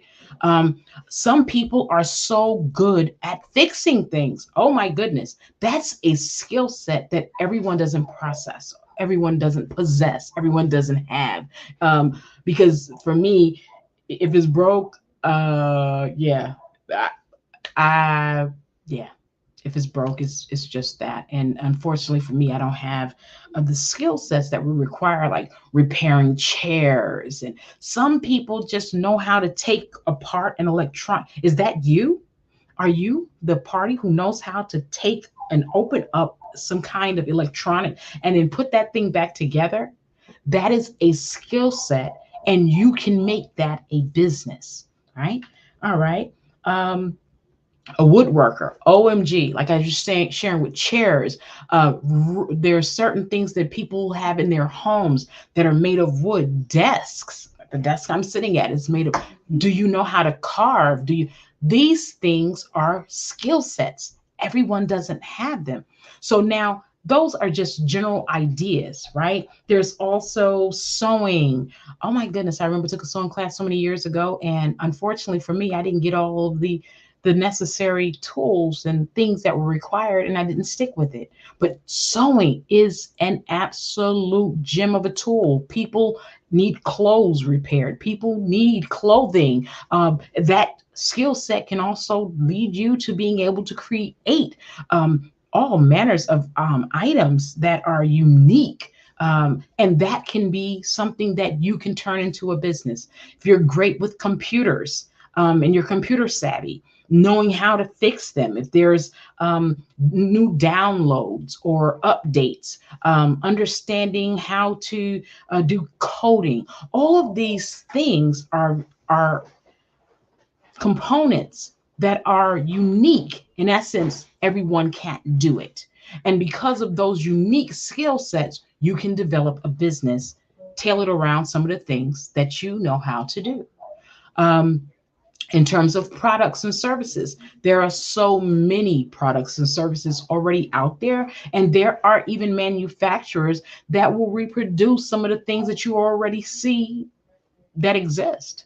The question is, how do you make it yours? How do you turn that thing into something that is specifically designed and created for you, by you, for your consumers, right?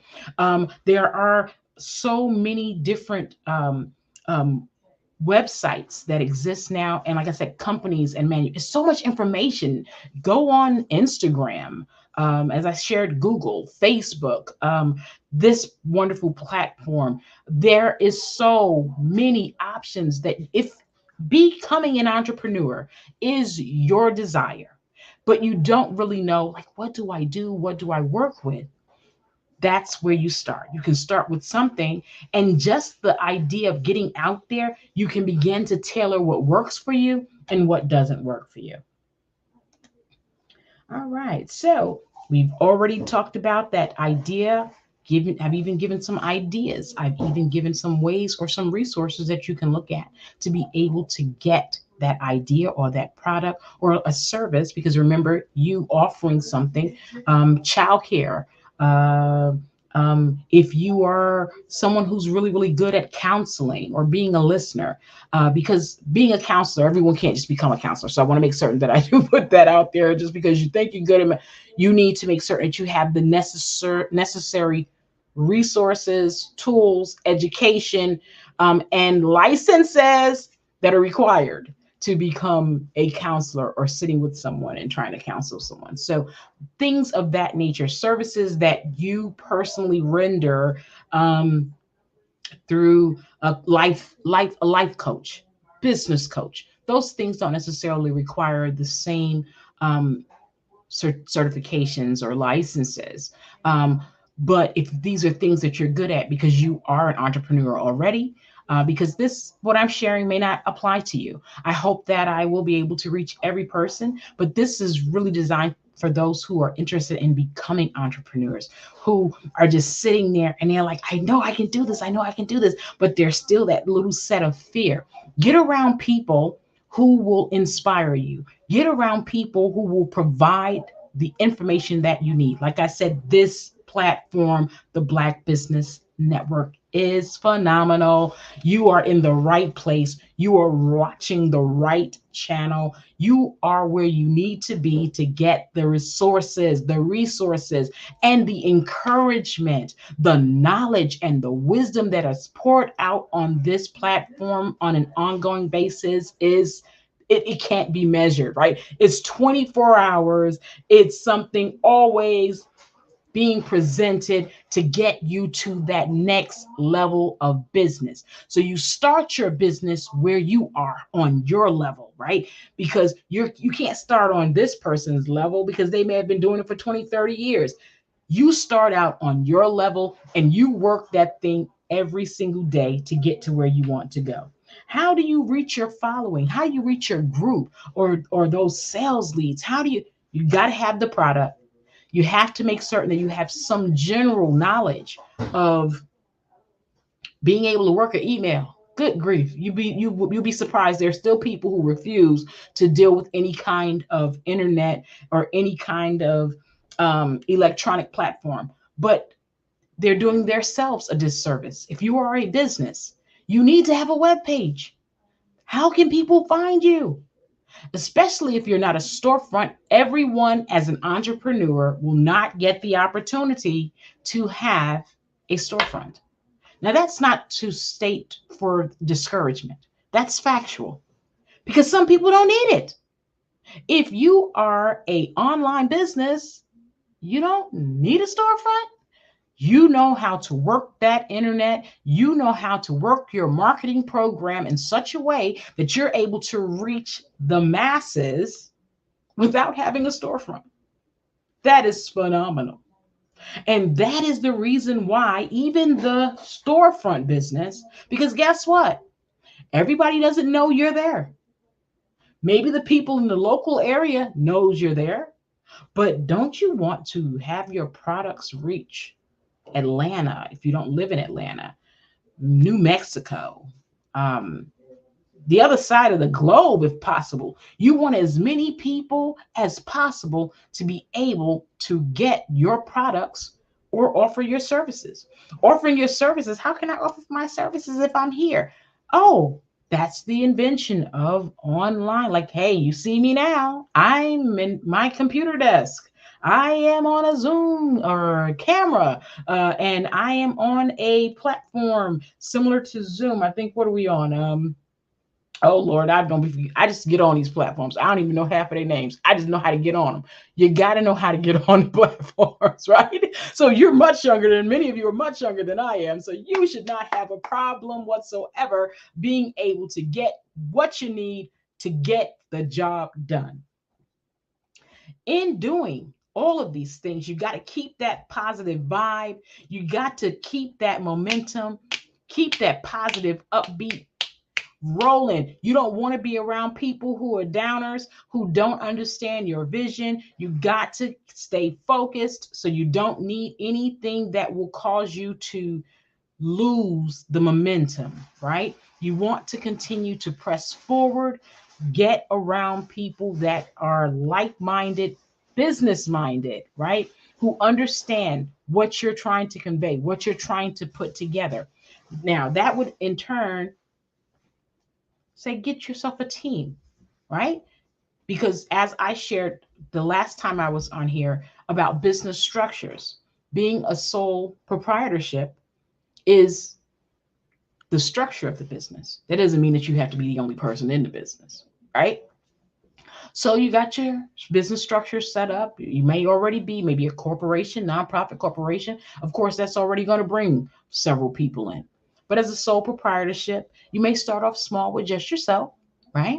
And maybe the job that you're doing only requires just yourself because you're offering a service and you're a business coach and you're doing one-on-ones. But if you want to expand, at some point, you're going to start building a team. And with that team, you need to be able to tell them what you need. You need to write the vision, make it plain, right? So that it can be established, so that people can follow what it is that you want them to do. You can't just say, oh, I'm going to put my cousin Dee Dee and Deborah and Alicia and all of them on, and I'm going to put my cousins. Because to be quite honest with you, that may not be a very good idea. Everything concerning your business cannot be thought of on a whim. You need to kind of have a plan, map it, and follow it. If you're going to work with family members, your family members need to be business oriented and business minded. 2, your family members and or friends need to understand that this is your business. So they don't come in telling you how to run and operate your business. You need to be able to be firm enough with them and not mix friendship with businessship, right?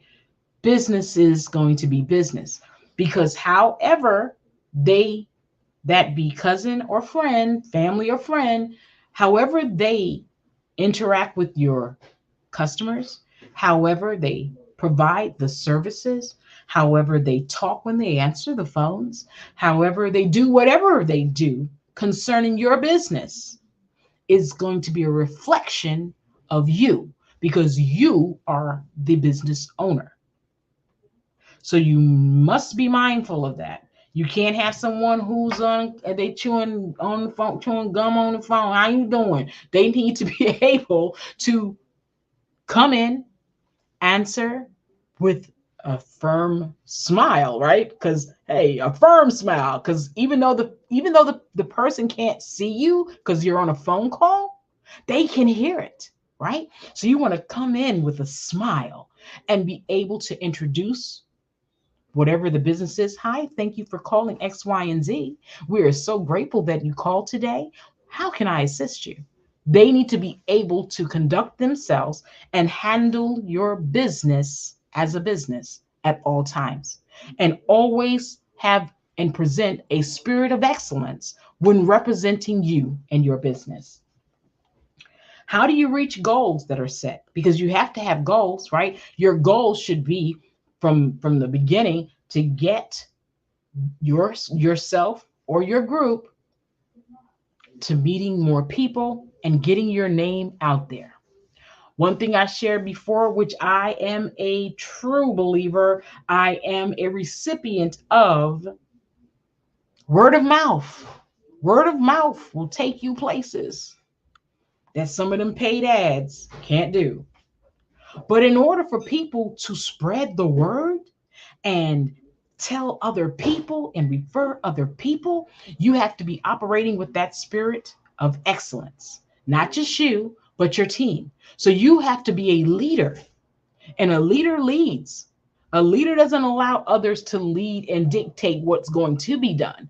A leader guides their team across that finish line, whatever that goal is that you've set.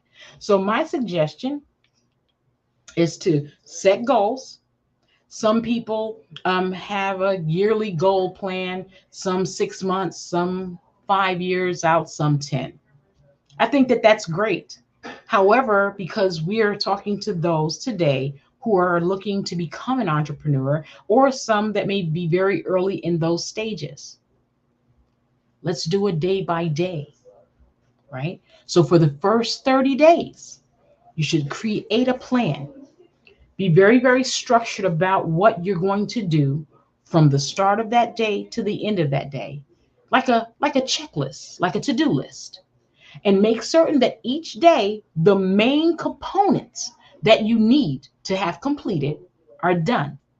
This way, yourself as well as your teammates will be able to see what was not done and to make certain that it gets done. You, in turn, delegate different parties who you know are able to complete the task. Doesn't make sense to give one a job that they can't complete, right? So you give or delegate those tasks to those different individuals that are working with you or yourself. But make certain that every day that plan that you've laid out, that to-do list, you get through the first to the end each day. And then you'll be able to look back on that and see the progress that you've made over that 30-day period. And you can make adjustments based on what worked, and what didn't work, so that you can take to the next level, right? Because you're about leveling up daily. 30 days, review, adjust. And if you keep doing that, you will get to where you need to go.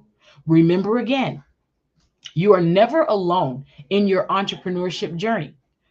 This platform is here specifically. They are working 24 hours, 7 days a week to make certain that they are bringing the best minds. They're bringing the best information. They are trying to get to you the best resources so that you can have computers, that you can have the knowledge, any and all things that will help you become successful, so that you won't be stifled, that there'll be nothing that will prevent you from getting to the destination, right? And being able to see the rewards, the fruit of what it is that you are trying to accomplish. So we've already shared finding people that's interested working with you. Oh, so your hiring process, I've already shared. Friends and family may not be a good idea, but if you have to, make certain that they're mindful of whose business it is and that they are extremely business minded. Okay. Now I wanted to share this about daycare, right? I ran a daycare in New York City for over 15 years. And what we did with those children is the same thing that I just shared with you in terms of creating that plan or that to-do list. And when you create that plan, that is a daily plan that needs to be followed. Children and a business, because the business is a child. It's like you're raising up your little baby.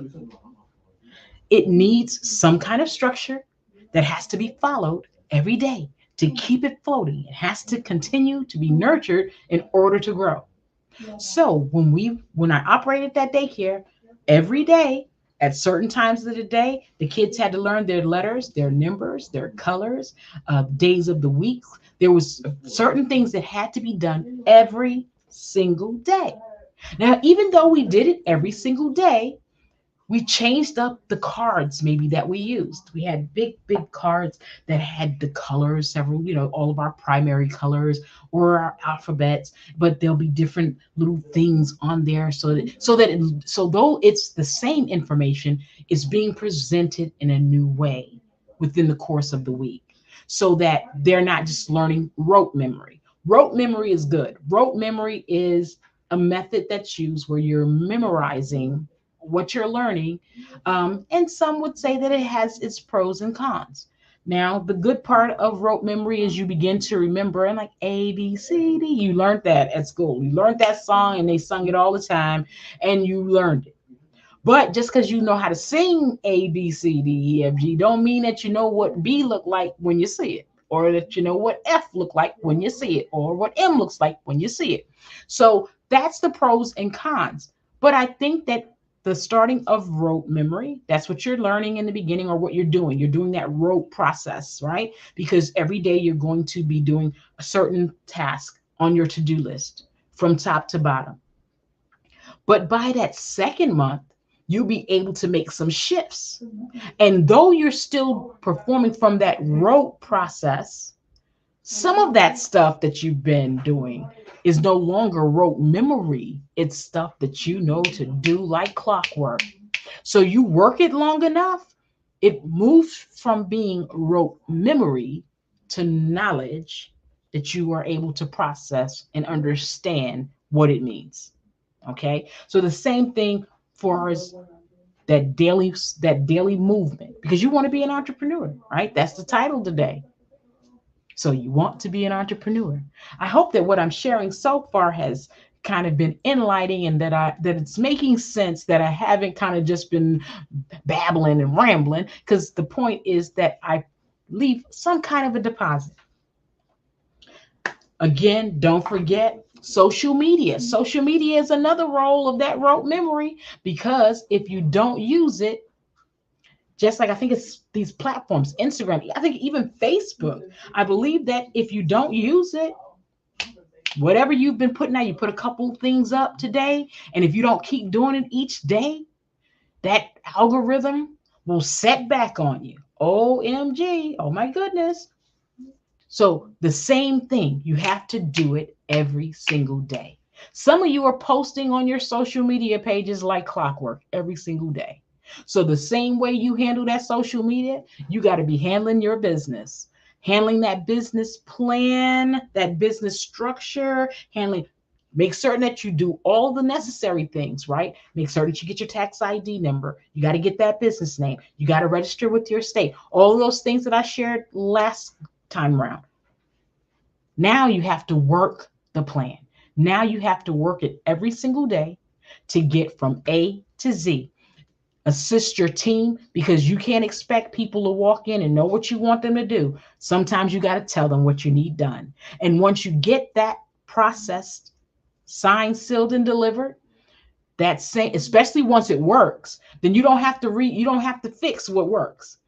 And that's how you'll be able to have all of the other employees that come in, because I'm speaking big business. You got to have big ideas, right? Big folk, you got to believe big. You got to dream big. Dream big.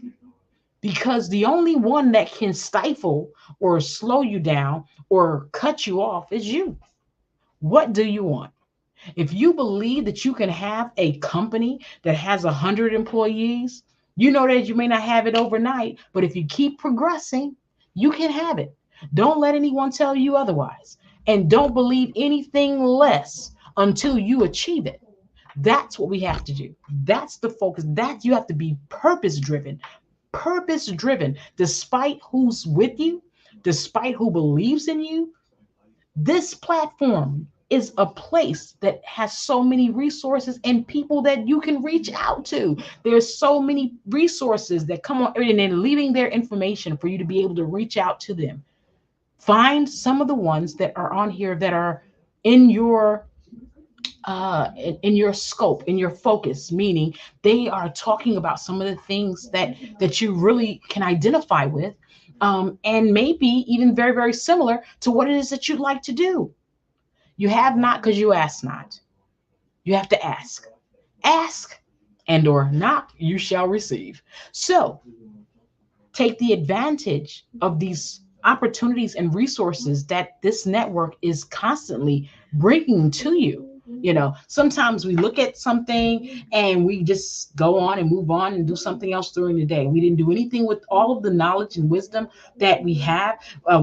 We didn't try to reach out to the individuals that give you their information, or even some of the things that they're just bringing to you guys constantly. How to get a computer, how to get various resources, how to learn X, Y, and Z. This place, this network, this Black Expo, this is amazing. It is an amazing opportunity. Don't let it pass you by. Use it. If you don't use it, then you can't be mad. You can't hold anyone accountable or responsible for what you haven't gained, right? Because there's so much wisdom and knowledge to be gained here. Again, I am very, very grateful of being a part of this platform. I am honored to be able to even have the opportunity to talk to you and share with you just some general information about being an entrepreneur. It's so easy to say what we want to do. It's a whole nother story to really step out and believe that we can do it. I'm here to tell you without question, it's just a matter of you getting up. It's just a matter of you deciding and stepping out of the boat, right? Stepping out of the boat. Be like, well, how are you going to step out of a boat? I said the boat because the boat is in the water. Stepping out on dry land is easy. Stepping out of the boat onto water, that's a horse of another color, especially if you can't swim. And I can't swim. I'm just saying, right? So in that regards, it's just having a different level of faith in yourself. That's why I said earlier, find people who believe in you. You don't need to be around anyone who is not going to be able to understand. And sometimes they're not understanding simply isn't because they can't relate to it at that moment in time. And you can't expect people to always believe or understand your vision. But in time, sometimes people actually need to see something manifest before they can believe in it and or gravitate to it.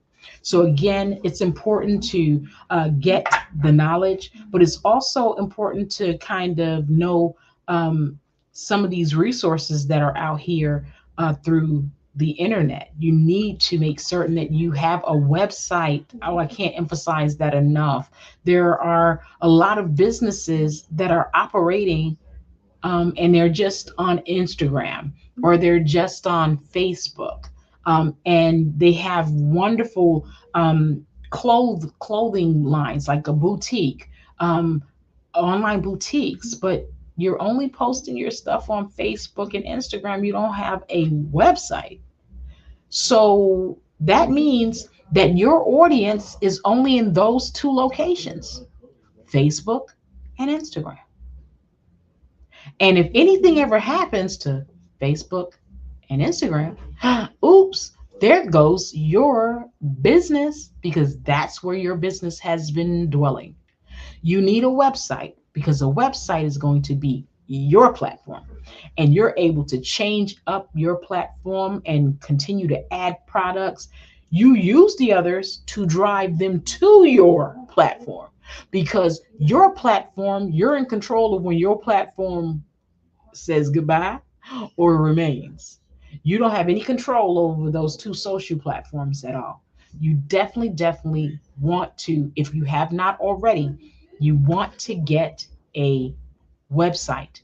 A website is going to allow you to establish your brand, your home address, right? Your address.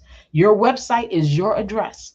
And you, like I said, as long as you pay whatever you need to pay yearly, annually, or whatever, or however you create that, it's a lot of platforms too that are actually free for you to even be able to create a website. I believe WebPix or something like that, some kind of WebPix. There's so much stuff. Type in free websites. Okay. And you may need someone who knows or a little savvy about using it if you don't know how. But in whatever you do, get that website up. That website is going to be a leaping board, a springboard for you into the business world, right? Because then you'll be able to get yourself a business card. And when you present that business card, not only can you present that business card with the cute little logo, if you decide getting a logo is great. But if you can't get a logo right away, as a matter of fact, there's programs that show you how to get a free logo or how to make a free logo. Canva, oh my goodness, Canva's free. Canva, you can do some like everything with Canva. So that's another Canva. Can't think it's canva.com. Again, search engine, Google. Google is a master of information.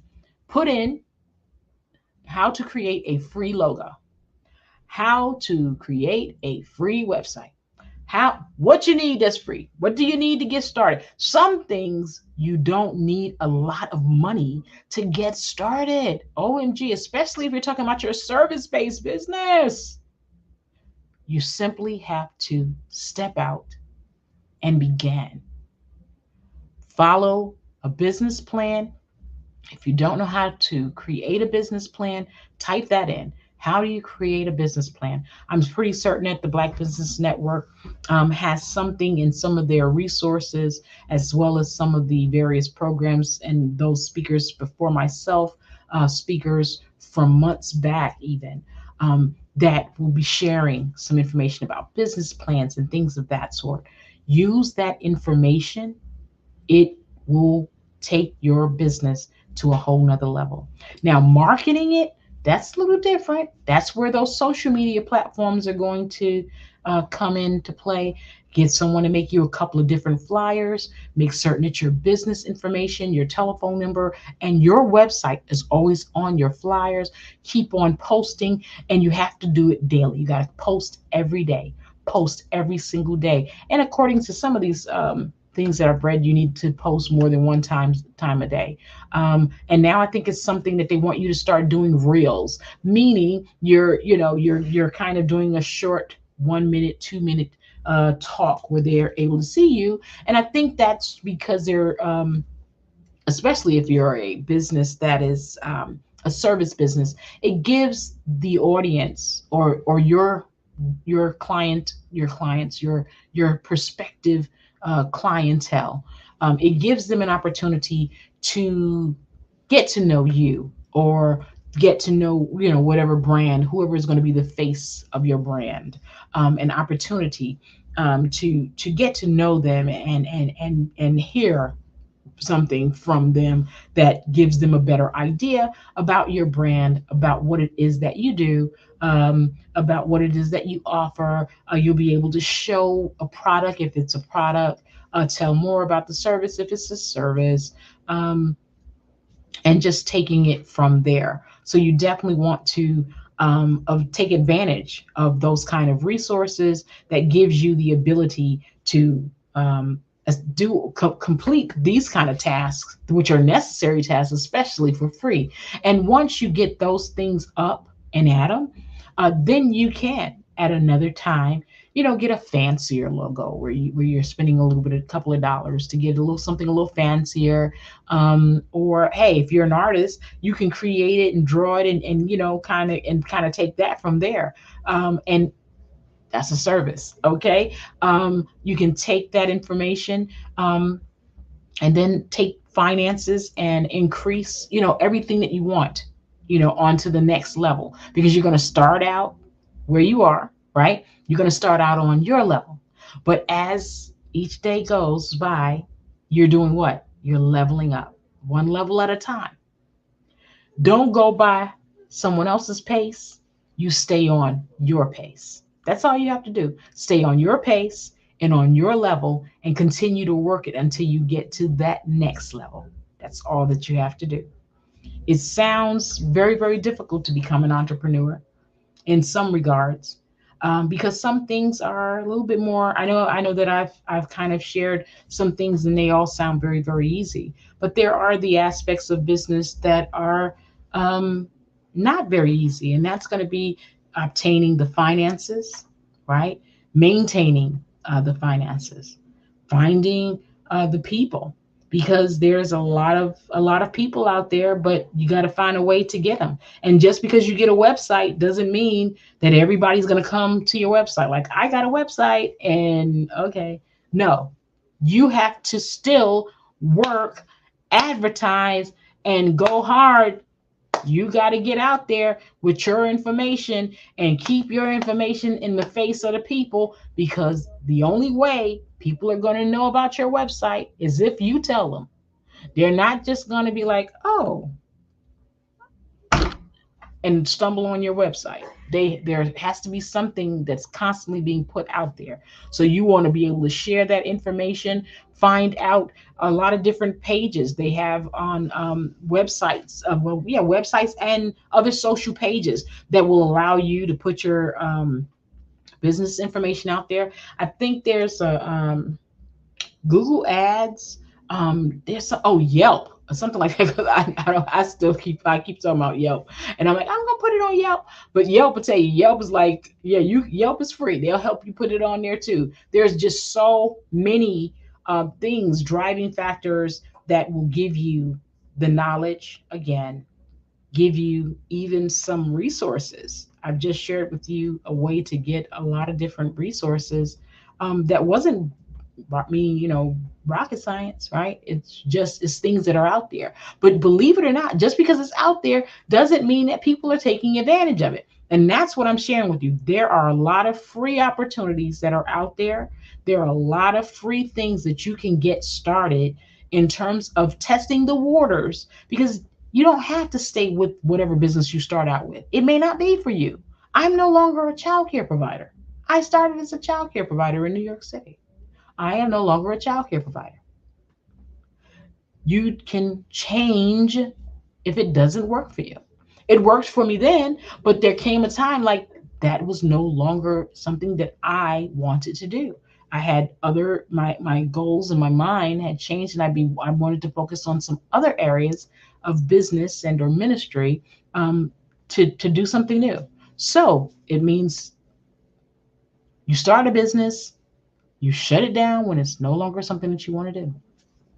I was very, very fortunate that I had a staff member who was so awesome at the job. I was able to lead that business to her. Like, she was off the chart. She was a sponge. She sucked it all up and was excellent at what she did, and was able to keep that thing going. So it's that simple. You find what works for you, and then after you find what works for you, work it. Work it. Work that thing. Work it with a spirit of excellence. Work it with passion. Work at it wholeheartedly.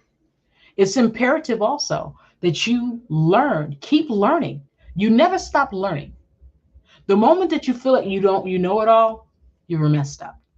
You have to keep on informing yourself, becoming educated about what's happening new in software, what's happening new in terms of new social platforms, what's new with new ways of doing certain aspects of the business that you're running. That because you always want to work smarter, not harder. You want to work smarter, not harder. Dr. Maynard, oh my Yeah. goodness, that was a wealth of information. And I know the audience have been soaking everything in. And I just have quite a few questions to ask you. Sure. So, could you just share with us, like, what made you start in terms of your career and your business? What was your drive? There's so many things that I enjoy doing or being a part of. And I don't know, other than to say to you, some of us know that we're purposed for business. Um, like my mother's children, I say all of my mother's children, each one of them are entrepreneurs, right? And it was always they were able to do something. My little brother, he was one who just automatically, he was, I mean, I didn't even have to tell him. He's like, I'm going up to the thing. It may sound small to somebody else, but he went to the supermarket and he started packing the bags. You know what I mean? Because he wanted to make his own money. He needed his own money. Then he went on and he started selling contact lenses, right? The colored contact lenses. Remember when they were blue, green? I think those things are coming back. So that kind of mindset, I've always been someone who I know what I want to do, and I am not great at not having that extra resources out of a movement to be able to be free. I can hold a job, but I still need to be doing something that I know is my own until whatever it is that I'm venturing out on becomes solely all that I do. You know what I mean? I think that if that makes any sense, it's just being driven. You know that there's more. Just working for someone is not enough. Amazing. So, what would you tell someone who is like in a 9 to 5, they have a regular job and they want to also explore the entrepreneurship field? Okay. I am a 9 to 5er, right? Not quite 9 to 5. I'm 8:30 to 4:30. Right? But I do it right. Why? Because it helps me kind of maintain my medical coverage and all those kind of things. And you've been, hey, you want to make certain you're giving extra little finances and all that good stuff. And hey, because if you're a multitasker, you can do a multitude of things. You find the time afterwards. What is it that you can do? You set that evening hours, weekend hours, but you got to find what it is, and you got to be passionate about it. You got to want to do that. You got to want to do it, because this is going to give you the opportunity to own your own business. And so you got to be able to say, I'm going to put in 20 hours, 15 hours, 10 hours, whatever it is. But whatever that amount of time that you say you're going to put in building your business, you have to be honest with you, and you have to be committed to you. You have to commit. And that's normally the problem, or many times, because we're so caught in that 9 to 5, and then we get off and they're like, I don't feel like it. You have to commit. If you commit, then you can do it. That's for certain. I'm a witness. You can do it. So you've mentioned something that really piqued my interest, because it's something that I always speak about, that being when you have fear and doubt. Like, that's one of the things that actually stops people from being able Right. to achieve what they want to achieve. Right. How would you advise someone to overcome those? I think that fear is a factor, right? In some of everything. Going to a new job, going in for a loan, going to a new school. Fear is always going to be a factor, but you can't allow that factor to hold you hostage. Because if we allow fear to hold us as a hostage, right? Because fear standing at the door like, come on over here if you're bad enough, right? So if we allow fear to stand in our way, we won't do anything. So it's like, it's easier said than done. So I don't want to say to someone, oh, just step out the boat already. No, you have to really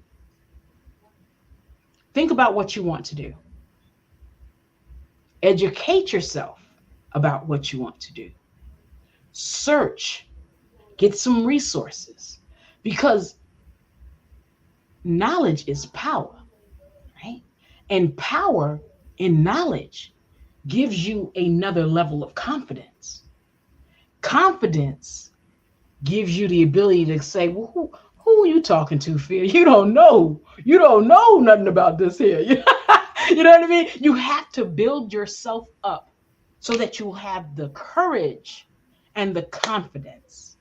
And that is only going to be achievable by learning, doing the footwork to feel confident about moving forward. That would be my answer. Amazing. Earlier, I'd spoken a little bit about the knowing doing gap, because a lot of us, sometimes we know. And I know sometimes because of fear, we don't do. So I want to hear from your perspective.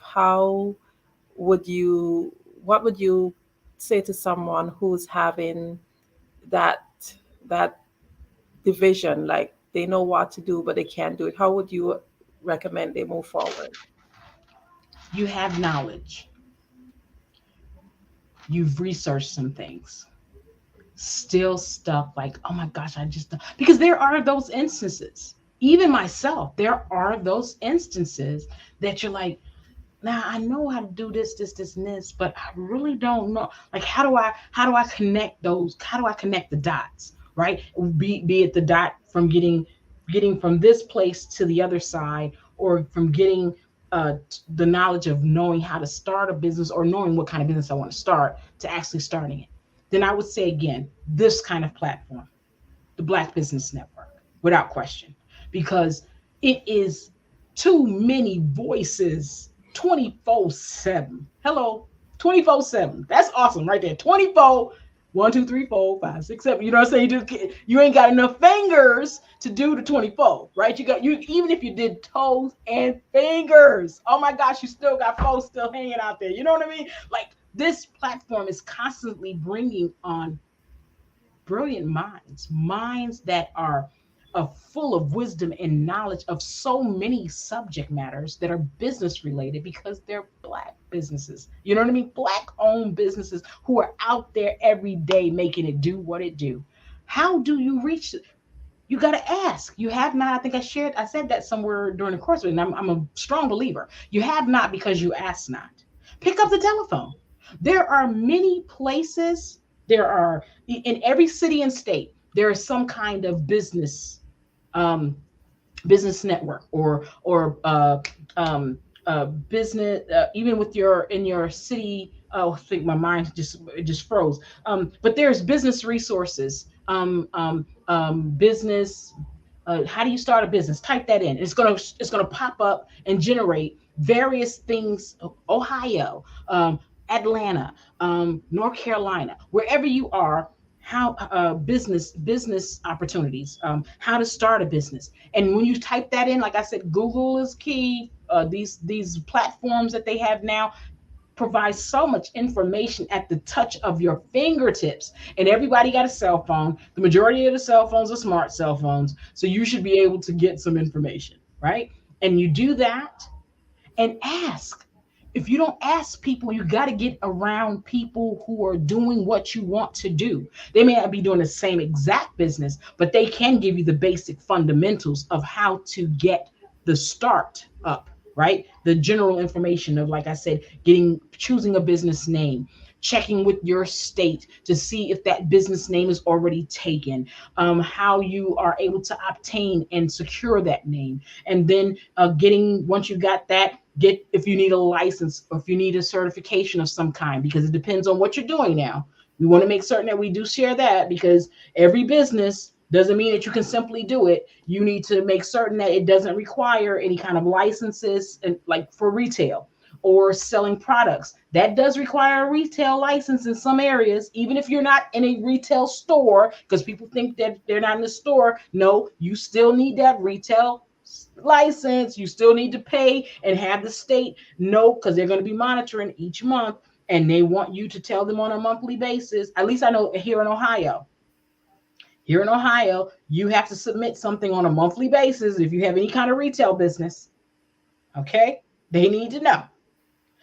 So, following those guidelines and getting to the finish line, or of saying I want to start a business and actually starting the business, is many times not just fear, but asking.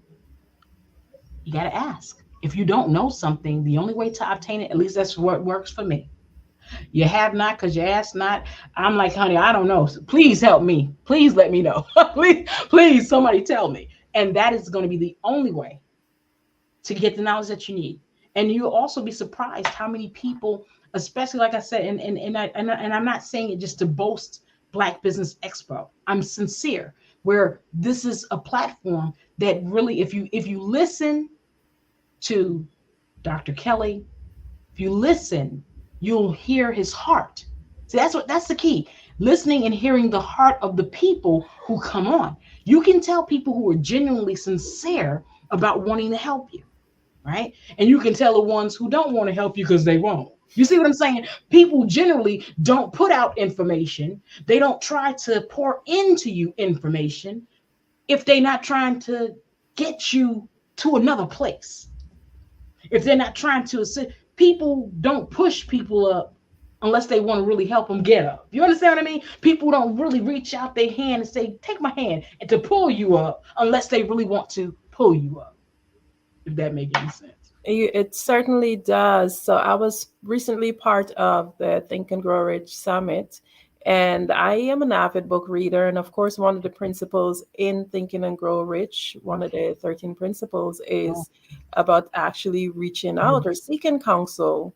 In that story with 3 Feet from Goal, where someone did not seek counsel, sold and lost millions because the person they sold it to actually seek counsel. So I just felt it in my spirit because I highlighted that a bit earlier. And now you have highlighted it several times throughout this presentation about the importance of seeking help, because sometimes we don't have all of the answers. Right. So it just makes me think, especially as a coach, what I want to hear from your perspective, and for somebody or people who might be listening in wondering, what is stopping me from seeking the help that I need? What do you believe is the issue there that stops people from reaching out for help? Sometimes it's pride. Sometimes it's having been hurt and people getting disappointed in people. Because people will tell you that they're going to be with you. People will tell you, they'll cheer you on in the beginning. But when you step out, you look and you say, well, where'd they go? Like, what? Be like, when did they leave? Like, what? Wait a minute. Because I know that I was just talking to somebody 5 minutes ago. But anywho, it's those kind of moments. And having that happen to you over and over again, especially if you're someone you're a big thinker, right? And if you're a big thinker, and when I say that, I mean someone who dreams big, right? Being an entrepreneur, many entrepreneurs dream big, but then there are some that are just big dreamers, right? What they're talking about doesn't make sense to the average mind.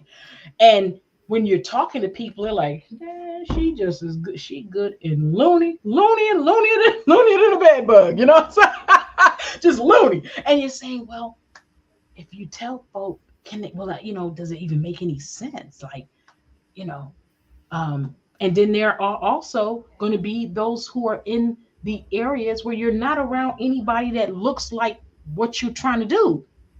So if everybody's sitting on the couch like couch potatoes, and you talking about this big move, that's not lining up. You have to get out and get around those dreamers, those parties who are doing. You have to change your circle. So I would say changing the circle is going to be key for many, because they need to be around people that they see moving. Because movers and shakers are hanging with movers and shakers.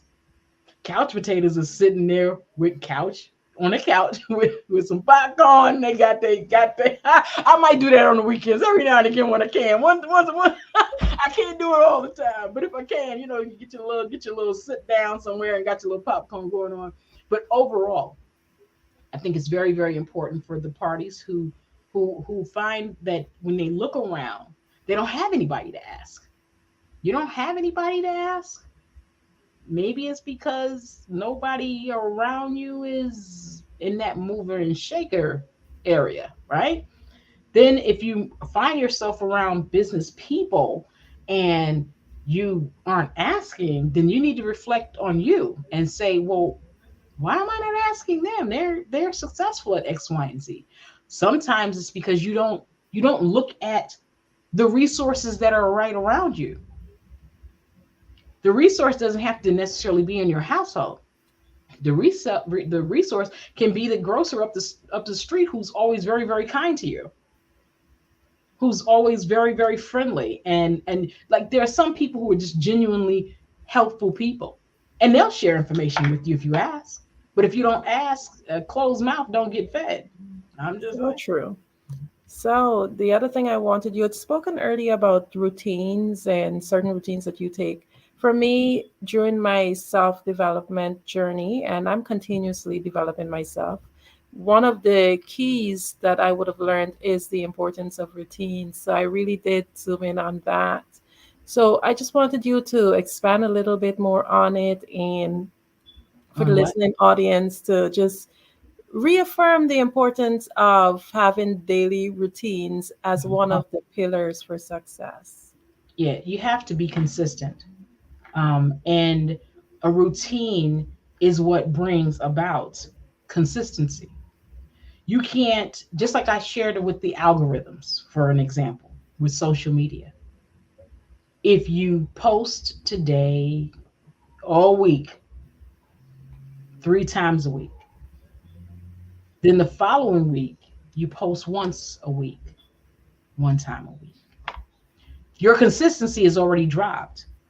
Your algorithm is not where it was that first week that you started off.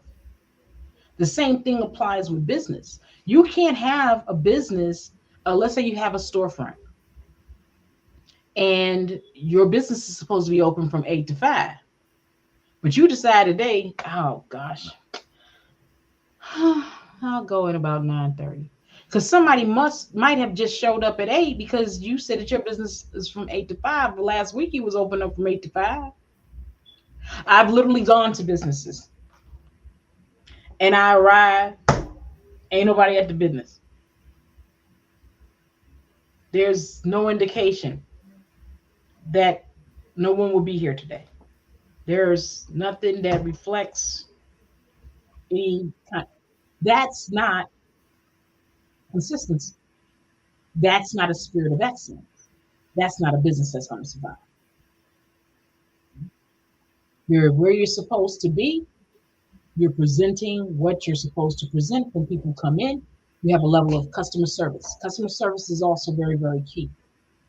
Consistency in customer service, because being on time, being open from the hours that you said you're going to be, that's customer service. That's consistency. Monday through Friday, we are here from X, Y, and Z time to X, Y, and Z time. If you're going to take a lunch period, that should be noted somewhere that people will know between 12 and 1 and whatever, we will be on lunch. You can even put that on your voice message. You won't be here between 1 and 2 now, I done told you, right? But I'm just saying, but you got to have a level of consistency.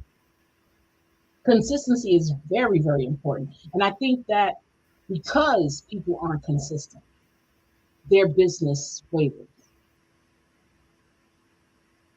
But those businesses that you see that are successful, it's not because they're always doing everything right. It's because they're consistent in the most important aspects of things, which is being where you're supposed to be, having the products that you need to have, having some reasonable level of customer service. You answer your phones. You are sending people's products or whatever out on time. There's something about them that identify consistency across that board. And like I said, even with our heartbeats, right? Our heartbeats, when they look at that little monitor, if you're inside the little thing, you go boop, boop, boop, boop, boop, boop, boop, boop, boop, boop, boop, boop, right? Depending on what's going on. So it may not be consistently the same, but there is a level of consistency. That's the way I would say it.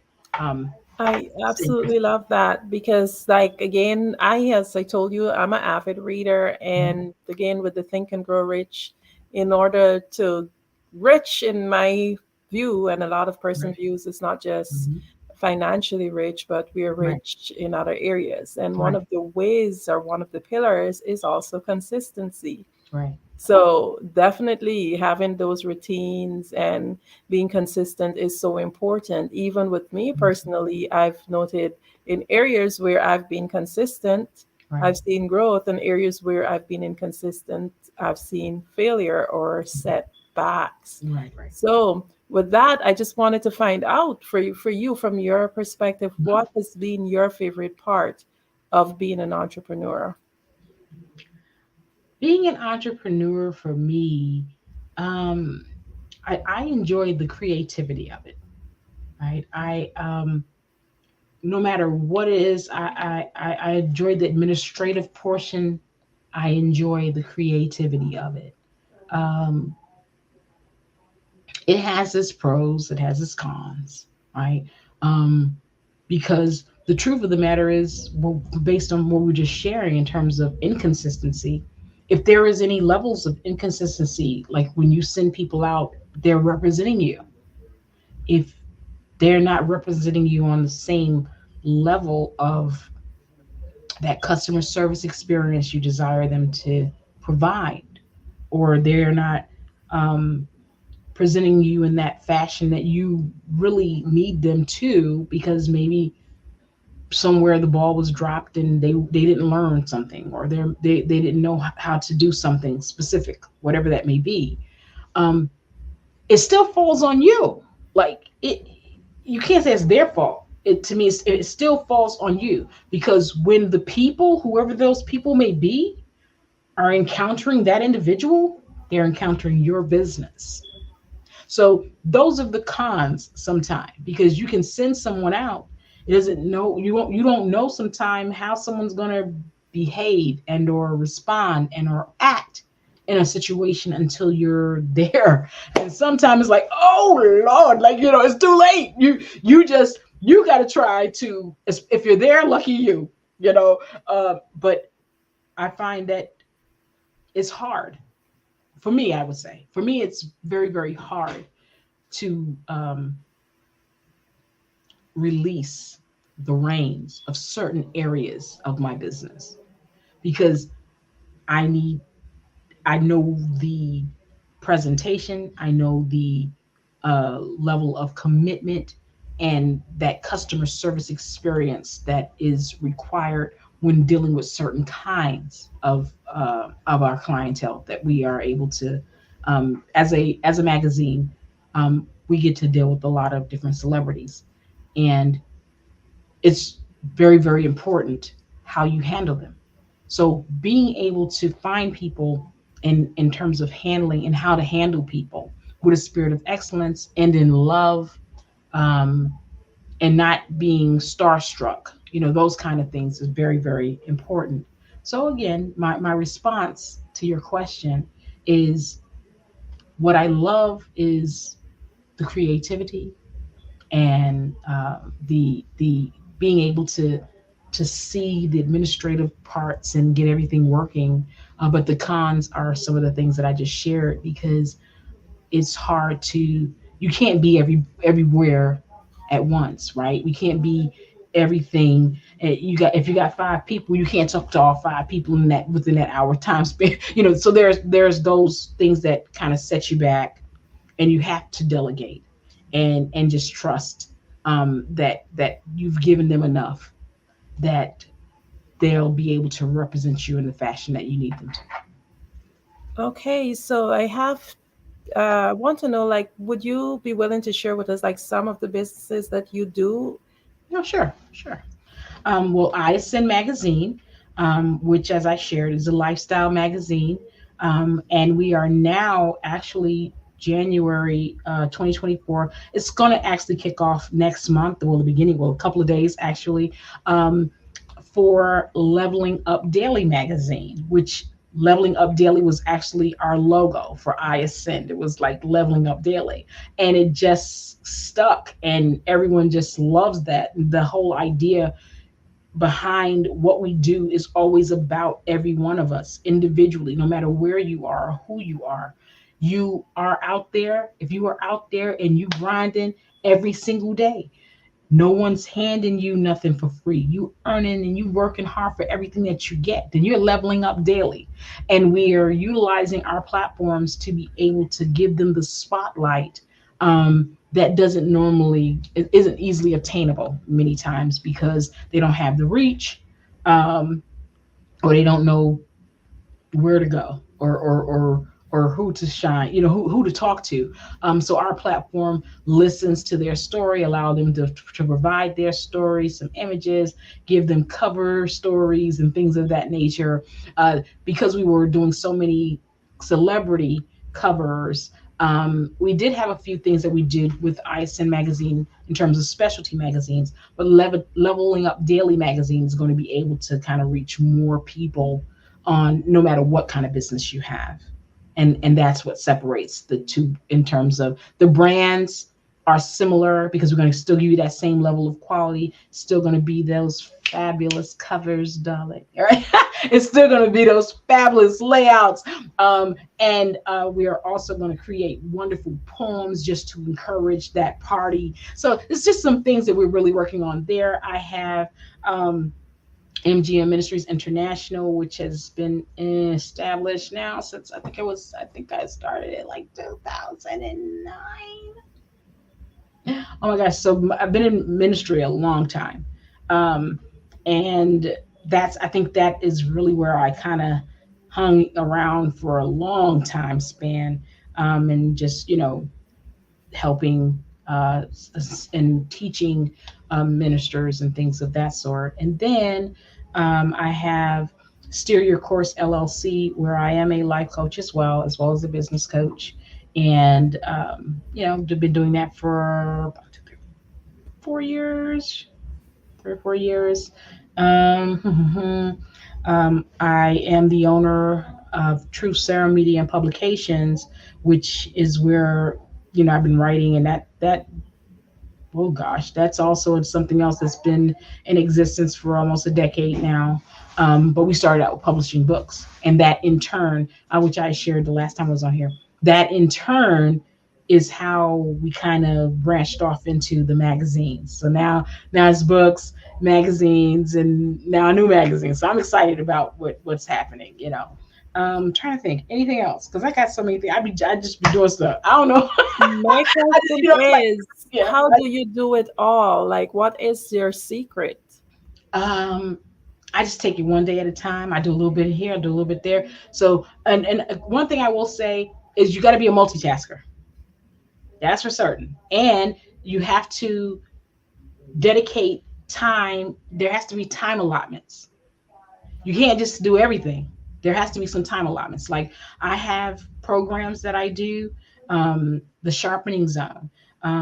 We're getting ready to do ISN coffee, tea, and conversation. That's starting in the new year, January. So there's quite a few things that, in terms of broadcasting, podcasting, all of these things, you got to set the time. The way that you can do the podcasting, for me anyway, that works is you got to do it where it's pre-taped. So you find a weekend and you got to dedicate, you say maybe that whole day or 2 days, a 2-day weekend, and you do all your filming and taping. You know what I mean? I mean, you have to try to strategize and you got to go into it with a strategy in order to be able to try to do everything and keep everything going. And so far, I've been able to keep it all going. I mean, there are some people that help me. I'm not a one-man island. Okay. And so I say that to everyone. You can't be a one-man or one-woman island. Yes. You have to find your people. And I want to encourage someone. I don't know. I just feel it in my spirit. I want to encourage anyone and everyone. If you need help and assistance, keep doing what you're doing. You got to put yourself around people. If you're not around people, the people who are called to you can't find you. You can't be a hermit and people find you. You got to get out and be amongst the people. If you're a business owner, doing some kind of service, find those kind of groups and join groups. Even if you start with joining groups on some of the social media pages, so you can hear what they're talking about. Some of them have events that they do within your local city. Some of them have chapters within your local city. Find some way to get around people that are doing what you do, and then your people will find you. That's so amazing. I'm so happy that you mentioned that because I've noted a lot now people are touting a lot of the self-made everything, and I've always said we could never do something on our by ourselves. The Right. stairs we walk on, the chairs we sit in, everything would have had to come with some outside source. We could Right. not do it by ourselves. So I'm happy to hear that you've really highlighted that. So in closing, I want you to just tell the audience in your closing word what one thing, if anything, that they should have gotten from you today. What would you want them to walk away with? That's the first thing. And secondly, how can they find you? You can find me. No, let's go back. Because you asked me, what would I want them to take away? That anything you put your mind to, anything you put your heart to, it's already on the inside of you. All you need to do is commit, stay focused, learn, get that knowledge that you need. That's going to build up your confidence, and you'll be able to step out. That's it. Learn, get that knowledge. In order that you just apply it, that's building up the confidence because you got that knowledge, and step out. That's it. In regards to being able to find me, www.iascendmagazine.com or margaretgrantmaynard.com. margaretgrantmaynard.com. Absolutely amazing. Oh my goodness, I can interview all day and still get a wealth of information. We thank you so much for coming on to the Black Business Network. Everyone on this platform, all of the presenters before me and after me. Mwah, mwah, mwah. Everyone have a blessed remainder of the day. Take care. Thank you. Genius is common, and I'll see you on the other side.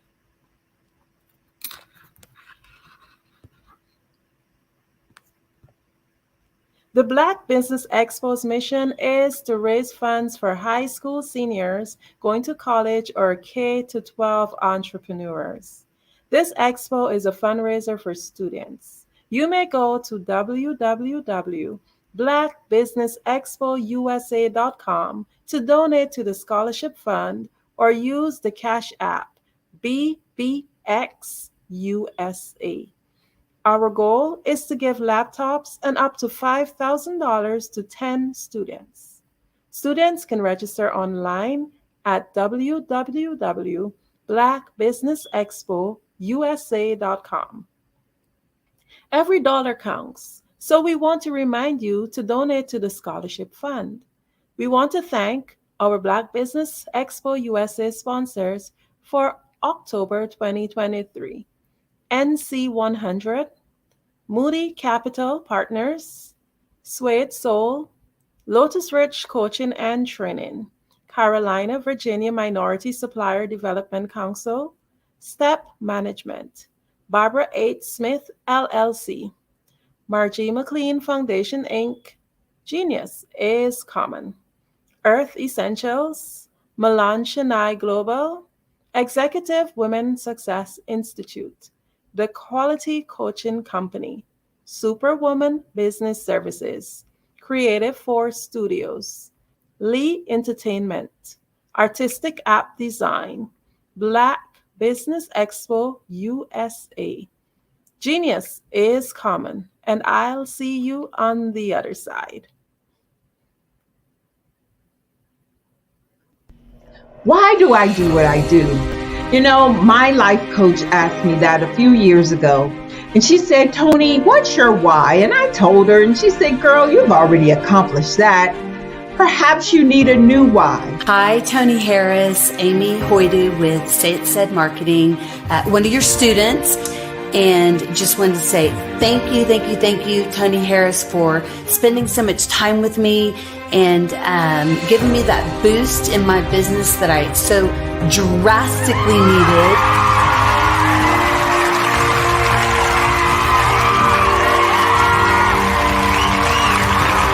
My why is to touch, move, and inspire my clients to take drastic steps to be better than they were before they met me. I'm a resource. I'm a connector. I want to help people build deeper relationships that are beneficial to their life and business. That's what I do best. So, first thing you got to do is show up. And speaking is a way to magnetically attract your ideal client to you. How many of you use social media that way?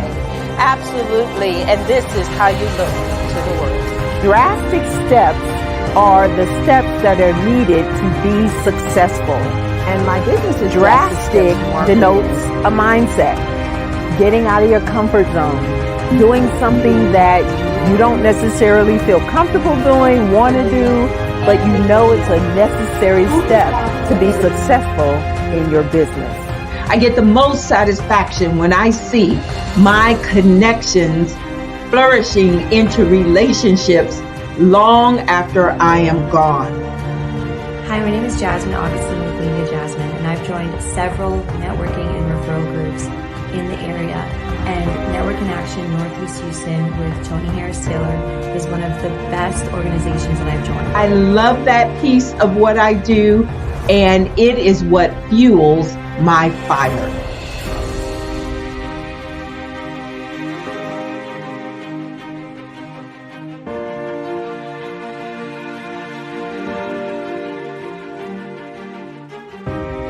My name is Tony Harris Taylor, saying take a drastic step today for a fantastic tomorrow.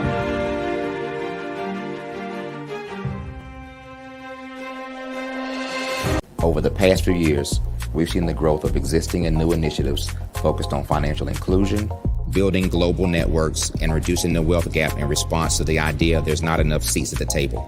Whether their outcomes are to increase the representation of Black executives on corporate boards, ensure an inclusive global economy, or to create new U.S. African commercial pathways, the strategies are often carried out by separate programs. The question is, should they be? With the continent of Africa being home to more than half of the world's fastest growing economies, the youngest workforce, over 400 companies generating more than $1 billion annually, 700 generating more than $500 million annually that are poised for growth, and being the destination of nearly $5 billion in venture capital in 2021.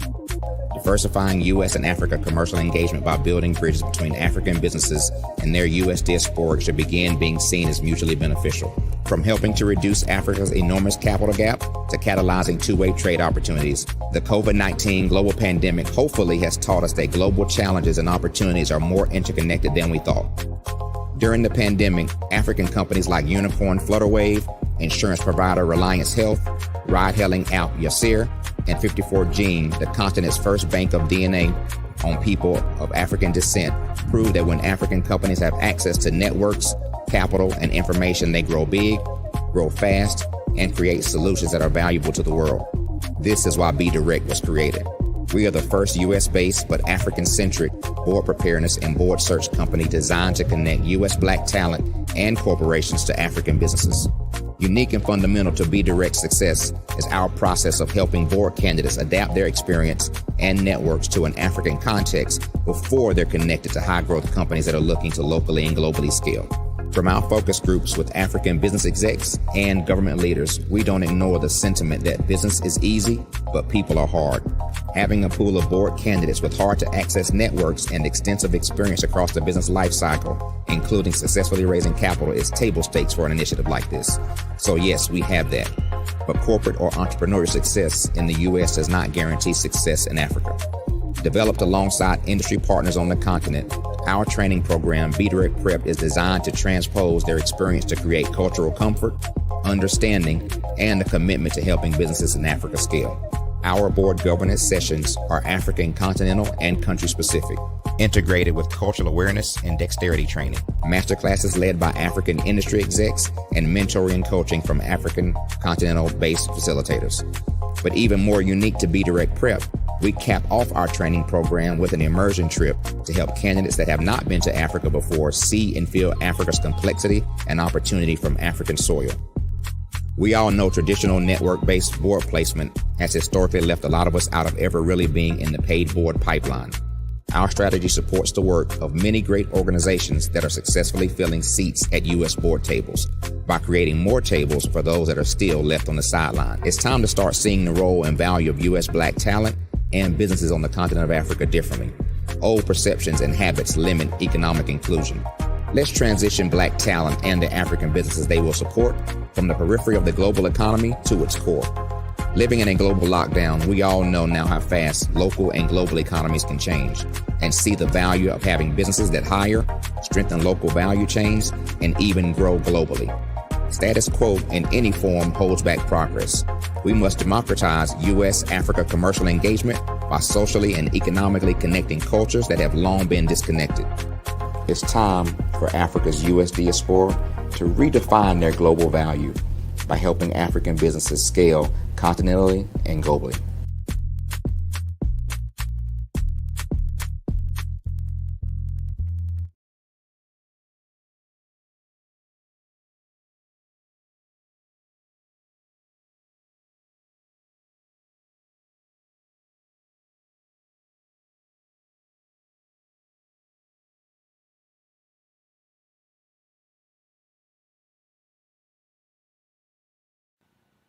Hello, my name is Kiasi Helm and I'm 14 years old. I think my genius would probably have to be setting goals and achieving them. I say this because ever since I was young, I always wanted to be an author, and at age 11 I ended up achieving this. But not only did I end up becoming an author, I ended up becoming a public speaker, a publisher, a business owner, all these great things. The name of my business is Written by Kids Publishing Company. I decided to start this company because I thought it was important for me to help kids my age express themselves through literacy and just achieve their own goals. Because to me, achieving goals is the best thing in the world to feel. It's you just achieving things and aspirations that you set for yourself. And I know that everybody is capable of this, because even if you don't end up achieving the goal, you still tried your best, and that's the most important thing. And everybody is capable of this because genius is common. Thank you.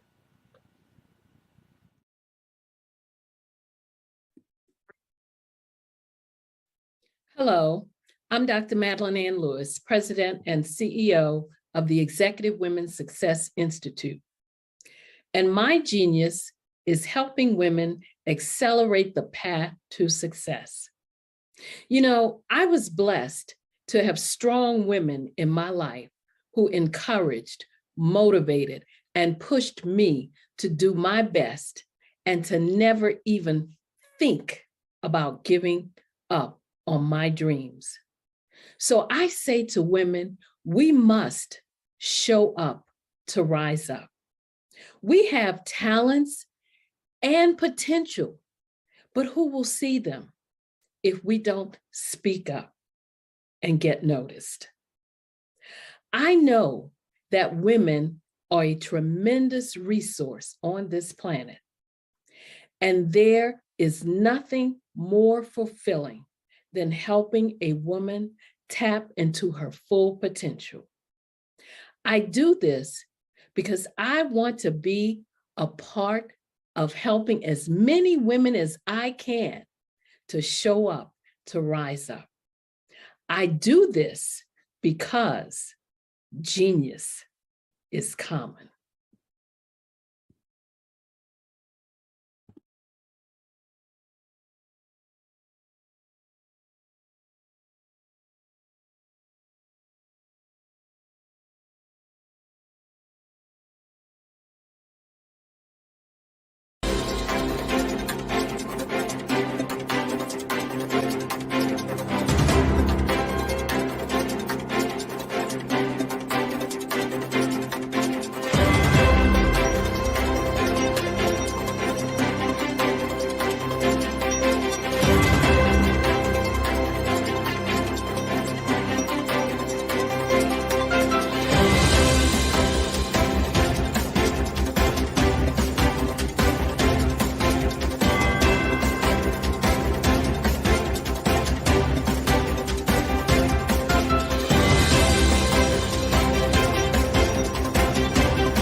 Dr. Eric Kelly III, and a host of phenomenal speakers from all around the globe for this 7-day virtual event that you don't want to miss. The mission of the Black Business Expo is to raise scholarship money from kids all the way from high school all the way from college. The Black Business Olympics is one of the largest Black business showcases in the world. It is an opportunity for businesses and companies to showcase their businesses globally. We are going to be giving away laptops up to $5,000 away to students. Again, I'm Olivia Appleberry, the founder of 2 Cents Finance and one of the speakers for the expo. I am so excited to see you there. For more info, go to www.blackbusinessexpousa.com or call 919-308-9090 and hope to see you there. I am Black Business. From the moment I wake until the time I sleep. Yes, I am Black Business. I am Black Business. Tell me, are you Black Business? I am Black Business. Do you support Black businesses? Listen, I support Black business because I am Black Business. Black Business Expo, one of the largest business showcases in the history of Black business in the world. The world! Sign up today at www.blackbusinessexpousa.com or call 919-308-9090. I am Black Business. I am Black Business. From the moment I wake until the time I sleep, I am Black Business. I am Black Business. Are you Black Business? I am Black Business. Do you support Black businesses? I support Black business because I am Black Business. Black Business Expo, one of the largest business showcases in the history of Black America in North Carolina. Sign up today at www.blackbusinessexpousa.com or call 919-380-9090. I am Black Business. I am Black Business. From the moment I wake until the time I sleep, I am Black Business. I am Black Business. Are you Black Business? I am Black Business. Do you support Black businesses? I support Black business because I am Black Business. Black Business Expo, one of the largest business showcases in the history of Black America in North Carolina.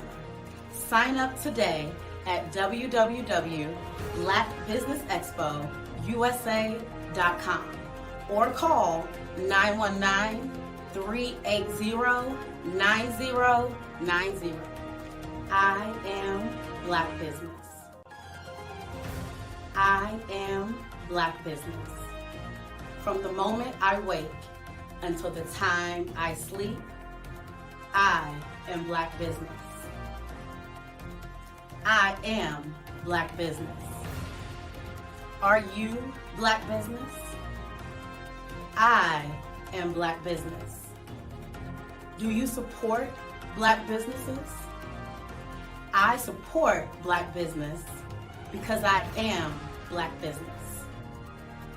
Black Business Expo, one of the largest business showcases in the history of Black America in North Carolina. Sign up today. How many times have you been asked to help someone you didn't even know, a student, a business entrepreneur, or did you ever even ask, where did they end up? that business, that friend, that entrepreneur. Well, just maybe they ended up in a gang, bankrupt, homeless, or worse, dead. Maybe they turned to crime, drugs, and alcohol. Did you ever wonder? Did you destroy their dream, or was your life always so easy? At the Black Business Olympics, we started a movement to help students complete. Give them hope and foster success. Help them to leave their dreams of providing laptops, computers, and up to $5,000 in scholarship funds. Today, we ask you to help a student, a business owner, or an entrepreneur to realize their dreams by sponsoring them, supporting them, and buying from them. Consider this. With $1.6 trillion in our Black community, we only ask for a small donation for our students, our businesses, and our entrepreneurs. And you can change a life today. So I ask you, what are you going to do? Sit on the sideline and watch our students in high school be losers, miss out on their dream from lack of resources? Or are you going to donate to the movement and change their future and yours as well? Give us a call today at 919-308-9090. Change their life by investing with action to the Black Business Olympic Fund. The Black Business Olympics, one of the largest business showcases of Black business in the history of the world.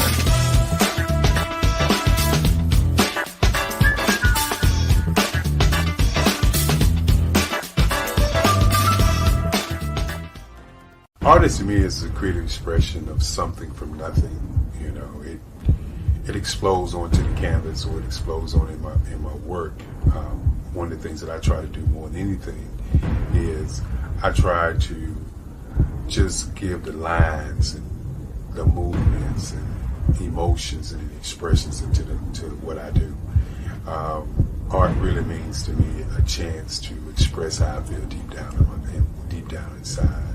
Most of my art begins as a thought that I might have, you know, whether it's sports, whether it's history, whether it's a woman or a man. It pretty much starts as an idea of thought before I get into the actual image of what I'm going to draw.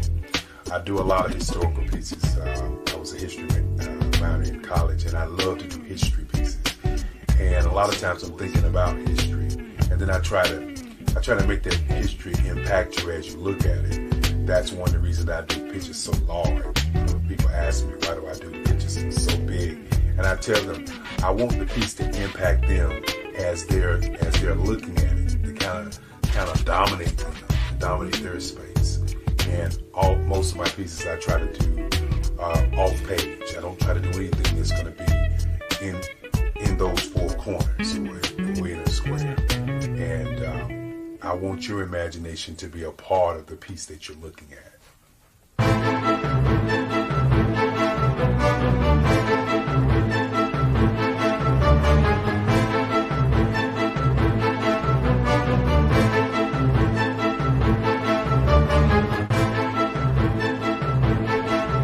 The way I feel when I'm drawing, when I'm creating something, is I feel free. I feel like there's an anticipation of something that's going to come. I try not to draw first. I try to draw second. And what I mean by that is I try to allow myself to kind of get into the piece and just relax. Sometimes I miss time. I'll draw 2-3 hours, sometimes 4 hours. And while I'm drawing, it's just a free. I just feel free. I mean, I feel like time stands still.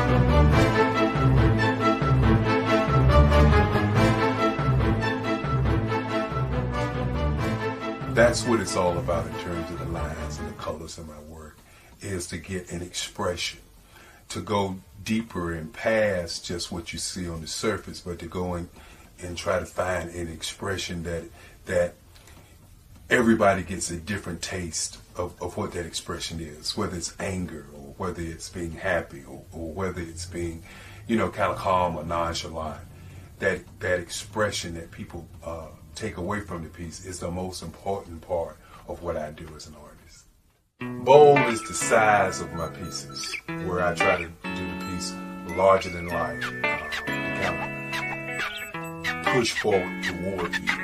That's what the boldness is all about. It's not so much about the lines, it's about the size.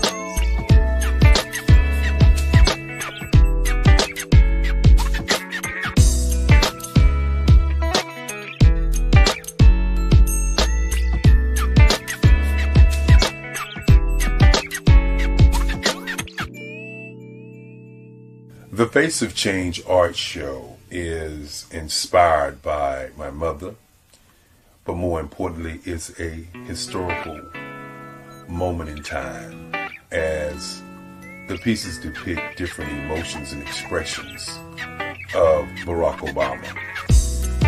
The 44th president is indicative of the 44 pieces of art that I have done in this particular collection.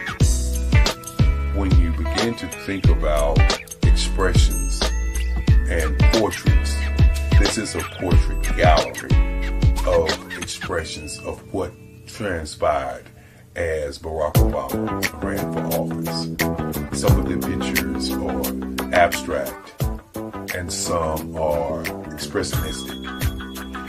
And I combined both of those forms of art to create this collection of art pieces.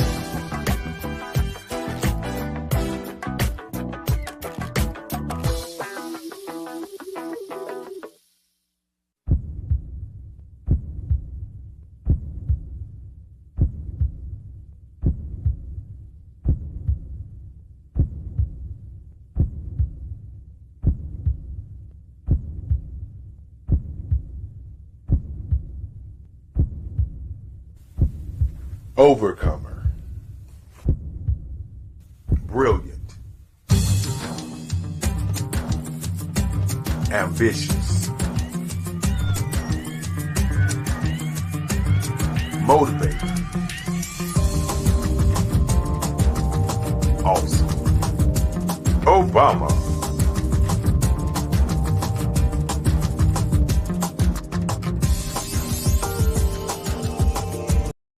I am from Washington, D.C., but I was raised in Durham, North Carolina. I came to Durham when I was about 5 or 6, and then I traveled back and forth to D.C. because it's where my people are from. One of the unique things about my family is my mother, she's also an artist. She does quilting, and she does a lot of artistic things, and then my son, he draws with both hands, his right hand and his left hand like I do. So that's kind of a family trait. And then my other son, he's a videographer, and my daughter, she works, she's a regional vice president for Sunglass Lab. When you start out drawing and sketching, you want to continue to explore, each avenue. I do pastels, I do pen and ink, I do painting, I do acrylics. I haven't done oils yet. But I try to do all facets of art. What I say to a lot of times to people is, you can't put yourself in a box when you're an artist. You have to explore. And over the course of my life, I've tried to explore different mediums. I also do sculpture as well. I choose my subjects by the intensity that they have in their faces or the intensity that somebody is moving, because I do more than portrait drawings. I also do I do abstract, and then I do figurative drawing also. Well, what happened in this particular show is that I started out trying to come up with something that would be a little bit different than what everybody else is doing. So I was working on a Barack Obama show, and they wanted me to do some paintings of Barack. And so what I did was, because of the deadlines, I kind of did it kind of fast. And then I realized when I was doing it fast, I enjoyed it. And so then I started doing other pieces the same way, and I started to enjoy those pieces also. And so I came up with this particular style, and it's a style of lines and colors. And what's interesting is that when I was in college, I did a show called Lines, Colors, and I talked about the boldness of the blacks, the hotness of the whites, and this is how this has come about, later on in my life. And the colors comes from a lot of the entertainers that I work with, where they wear different colors. They don't wear, your plain reds or your whites. They wear different colors, and so that's also another piece of what's giving me the colors. The subtitle of this show is Faces That Speak Life. That's real critical. Faces that speak life. Each one of these pieces is a life source and a life energy that's being put on display for people that are looking at them. I always say in terms of my art, it's not important that I draw them. It's important what you get out of what I draw. I don't try to just draw it because you like it. People wanted me to do prints. I didn't do prints.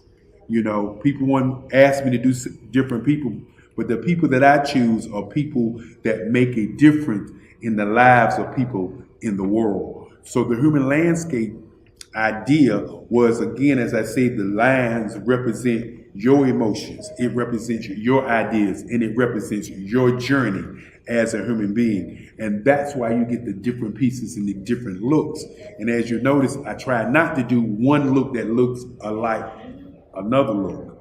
And that's what's the most important part of this show.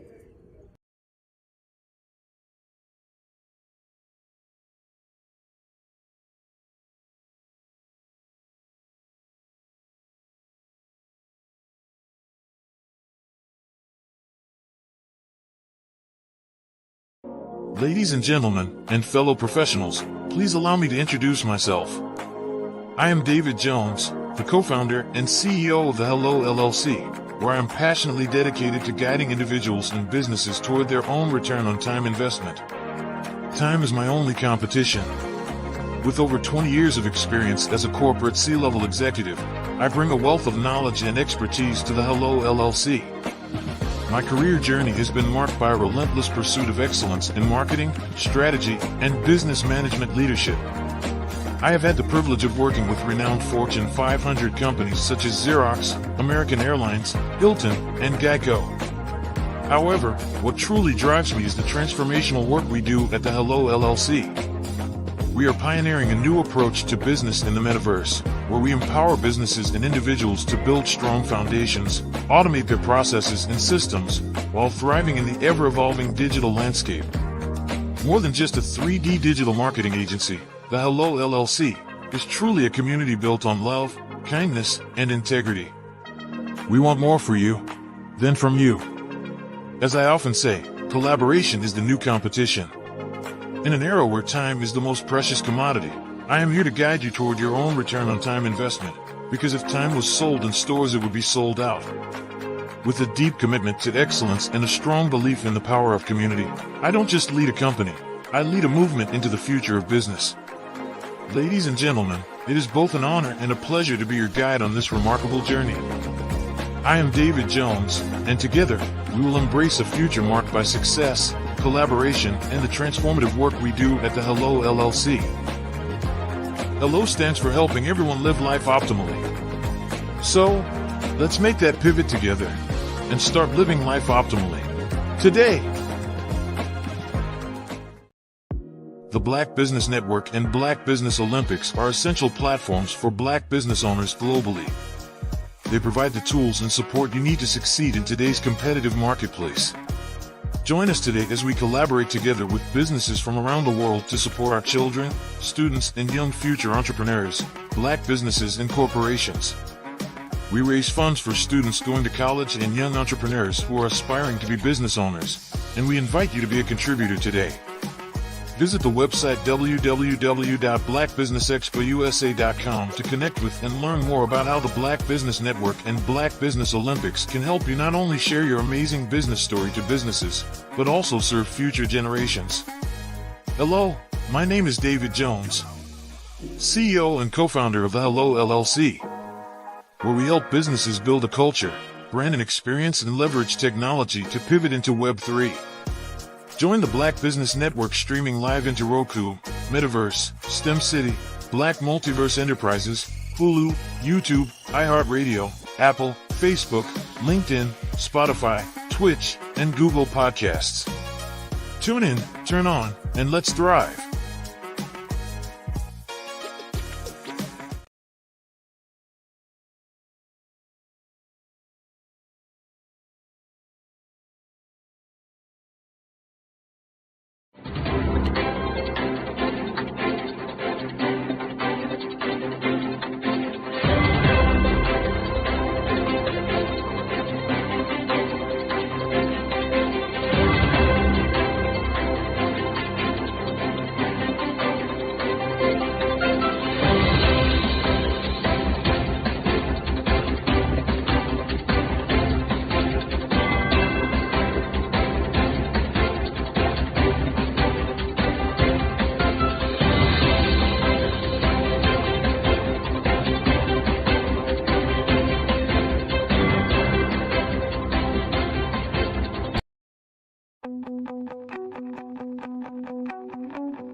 I am Black Business.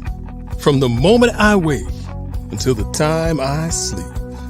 Yes, I am Black Business. I am Black Business.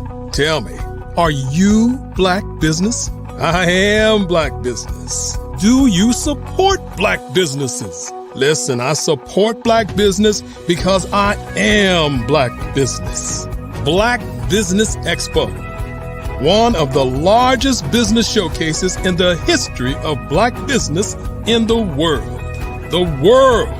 Sign up today at www.blackbusinessexpousa.com or call 919-308-9090. I am Black Business.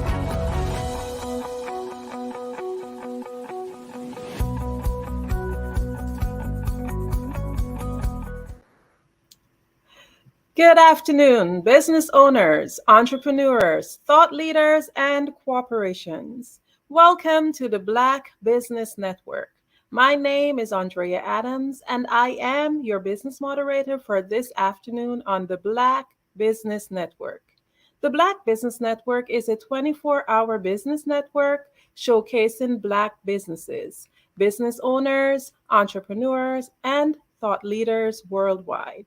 We have speakers from North Carolina, London, Singapore, Africa, Japan, and cities all over the United States.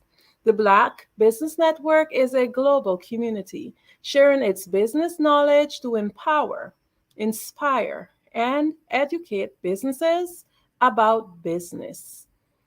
Our next speaker for this afternoon is David Jones. David Jones is the CEO and founder of the Hello LLC, where Hello LLC isn't just a greeting, it's a commitment to helping enterprises leverage lending edge optimisms into the new digital age, from 2D to 3D immersive environments. We handle the technology aspects so that you can be exceptional. This time is my only competition, and I'm here to help your business win, not only now, also in the future by starting with building solid foundations. It is my honor to welcome to the Black Business Network, David Jones. Good evening, good afternoon. How are you doing, Ms. Adams? It is a pleasure. Thank you for that wonderful introduction. I must say so myself. How's your afternoon going? It's fantastic. Thank you. Awesome, awesome, awesome. Well, we thank you so much for being here with us and for sharing with the audience. We are looking forward to hear so much about you. First, can you just tell us a little bit more about what you do?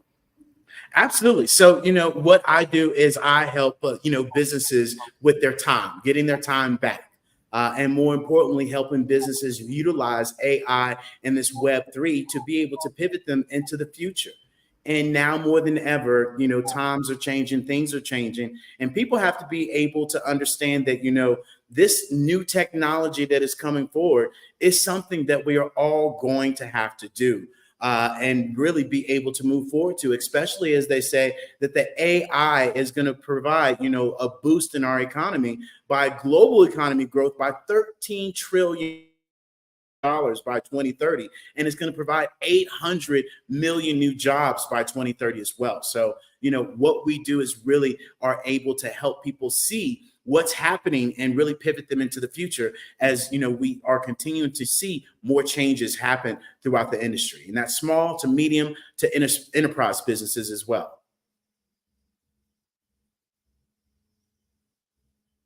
And so really at the end of the day, we have to understand is that the metaverse is something that really is the future, and really something that we all are going to have to, be able to implement into our business, into our actual, everyday life. Because as this AI, as this metaverse takes place for businesses, they have to be able to understand that, this allows us to educate ourselves. This allows us to socialize. This is a network, and it builds a bigger economy. And more importantly, it's edutainment at the end of the day.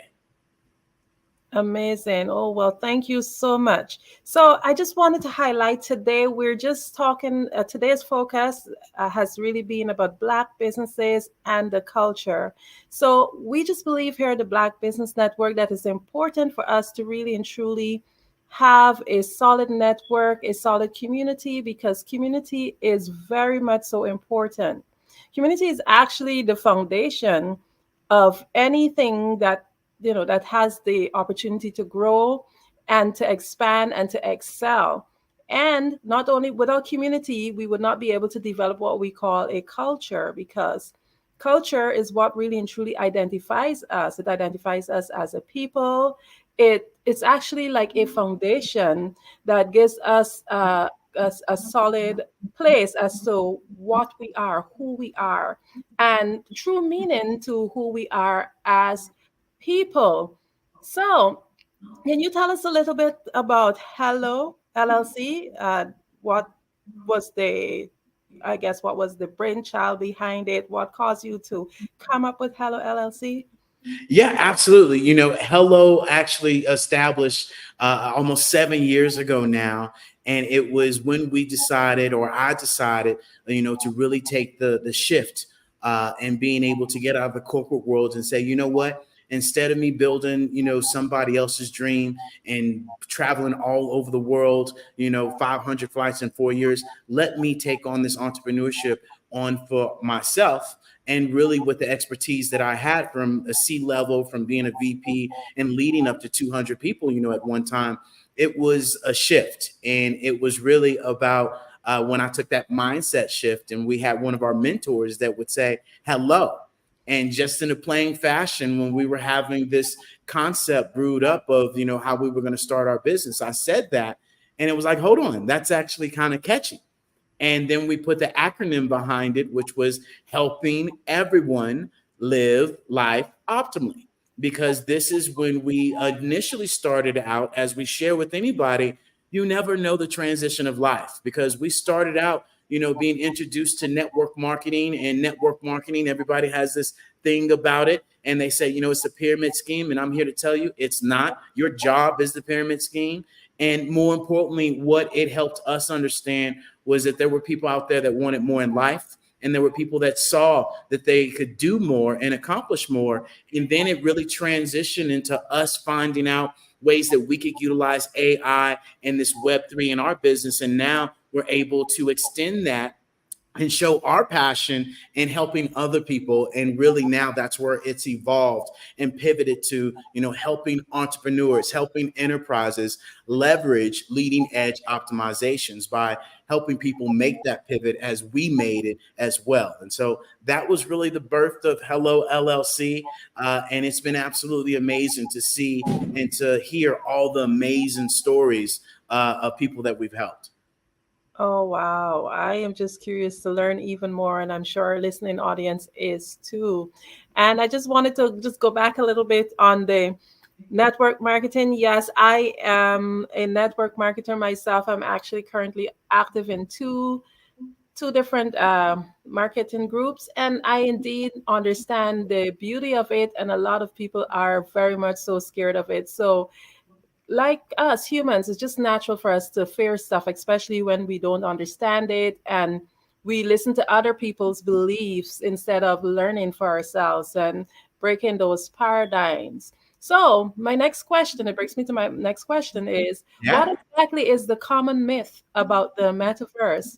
And what would you like people to understand? Well, just like with network marketing works, people don't work. And that is the key in, when we talk about the misconceptions and when people talk about these things that they don't know and they have no clue what they're talking about, just like within the metaverse. When we talk about the metaverse is nothing more than the third generation of the internet. And that's what people have to understand, is that we are moving from this 2D flat screen to this 3D immersive world. And one of the biggest misconceptions would be more so that people think that Mark Zuckerberg owns Metaverse, and he does not. Metaverse is a decentralized platform that allows us to be able to utilize it just like the internet, where Mark Zuckerberg owns an actual piece of, or should I say, a website within the internet. Just like right now, there's the NFL. Mark Zuckerberg owns a team within the NFL. He doesn't own the entire NFL. And so that's one of the biggest misconceptions, that when people do hear about the metaverse, they go into it thinking it's about gaming. They go into it and they see all the people beating up each other and unboxing and running into the walls. And they don't think of it from a business concept of seeing how they can be able to implement their business into the future.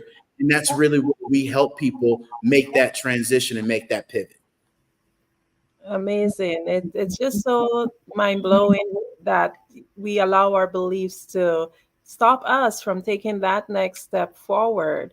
And it prevents us from actually having the benefits of growth, because we as individuals, we need to grow. That's the only way we can actually become what we want to become. We have to embrace change and grow. That's the way we see our benefits. So my next question is about benefits. What are the key benefits that businesses can expect when they pivot from into this 3D immersive metaverse environment? Well, what they can expect is, first of all, I was just having this conversation this morning, right? With all the media that's out, with all the information that's out, and everybody's talking about, oh my goodness, my actual information is being taken down, or this, that, and the other. I can't see this, I can't see that. In Metaverse, you're allowed to be able to build your own experience, that you create your community and you control it, because it's on a decentralized platform. Not only that, you're going to be able to have increased engagement from a business standpoint. You're also going to be able to have additional revenue streams, right? From Nike standpoint, they were able to add on $145 million to their revenue. Gucci was able to add on $11 million to their revenue, right? Walmart is literally training their employees customer service and stocking. DHL is doing the same exact thing. And so when we talk about, innovation, when we talk about collaboration, being able to take an organization that has 12 different locations and they have 12 different trainers, they now can go down and consolidate down to one and have all these new employees really be able to get trained on one platform by one person. And now your message, now the training is consistent. And so this allows people to understand that, the metaverse allows so many different opportunities. And not only that, I remind people that, we've been able to define gravity. And when we can define gravity, we can create and do anything and everything. And now it's just at the speed of thought. And so now it's up to us. Wow. So I'm going to be honest with you. I have been hearing the term, and I am in my 40s, and these terms and these concepts are so new, but I love tech, but I'm still way behind. And I'm sure a lot of the listening audience, they are still trying to grasp exactly what is the metaverse. Because for me, I feel like I'm in an ocean and it's there's so much going on and I am completely lost. So can you just, as if we're like babies or kids, can you explain to us what exactly is the metaverse and why is it becoming such a significant concept? That's a great question. I love analogies. So here we go. I want us to imagine that the internet is the newspaper and the metaverse is the actual theme park, right? I want us to imagine that the internet is the library and the metaverse is the movie theater, right? I want us to imagine that the internet is the highway and the metaverse is the city. This is nothing more than us moving and upgrading from the fax machine to the email, but for our internet. Right now, we are on this flat screen surface, and a lot of people have to understand right now, this Black Business Network is being showcased in the Hello Plaza in Metaverse that people can join from their cell phone, their laptop, or their VR. So another misconception would be people think they have to go out and buy the $500-$600, Oculus or, the headsets, and they do not. They can get into Metaverse right now, going to the HelloLLC.io and jumping into our Hello Plaza to where they can see the benefits of for an entrepreneur, small to medium-sized company can be able to showcase their business in a completely different way and really be able to have a different conversation, especially with the holidays coming up as well. And so, I encourage people, do not wait until it's too late. The NBA just announced today that they're going to be playing 58 of their regular season games in Metaverse. Travis Scott did an actual live concert that got 27 million people at his live event. They don't make stadiums for 27 million people. And so this is where we all have to understand this allows us to go on a global scale and be able to have our own community, be able to build our own community, and it be ours. And we don't have to worry about Instagram, TikTok, Twitter, YouTube, taking it down, telling us what we can do, telling us what we can't do. It's our content where we get to build and we get to create at the speed of thought. I love that. I have a few questions that were given to me, but you said something very important that I think I want to draw out some more information from. So you were saying about we're able to create, but do you believe in the future that there will be certain restrictions that might be added to the metaverse that might stop us from being able to create freely, just like they're able to do with the internet? Well, I think depending on what platform that you get into, if you might have those concerns, right? Of course, there needs to be, hey, you can't play this, in this particular environment that has 18, and younger kids. I mean, those are going to be, of course, standards, but it's also going to be barriers, right, of what world you can get into. Like I said, imagine the metaverse being traded out for the internet. And there are different URLs within the internet. And so with whichever URL you use, that URL, AKA world, is going to have standards and protocols that you're going to have to follow within that world, right? But they're not going to be nowhere near as stringent as, what we're seeing now with our social media. And you're going to get to create at the speed of light. So that's a great question, right? And then being able to just understand that this is a newer technology. And we don't know where it's going to be, just like in the 50s. The internet was originally called, TPX something, and then it moved to ARPANET, and now we're at internet. And so a lot of the times when people hear metaverse, or you hear 3D immersive experience, or you hear AR, which is augmented reality, those kind of fall within the same realm, including artificial intelligence. That's nothing more than a learning language model. An easier way to put it's a kid that learns on its own. Oh, wow. I love that. As a small business owner, I am just so curious to learn so much more about the metaverse. And right now, I'm just trying so hard to embrace AI. And I just want to encourage everyone just to try and learn more, because the more you actually research it, you realize it's not as scary as it sounds. So, for a business owner, how can they leverage the metaverse to enhance their customer interactions and to bring in revenue? That's a great question. And so, prime example, we don't have to see if these things are already going in the healthcare industry. J&J, Johnson & Johnson, is already utilizing the metaverse. Hilton is already utilizing the metaverse, where they're able to take a 4-hour training down to 20 minutes. Prime example for an author.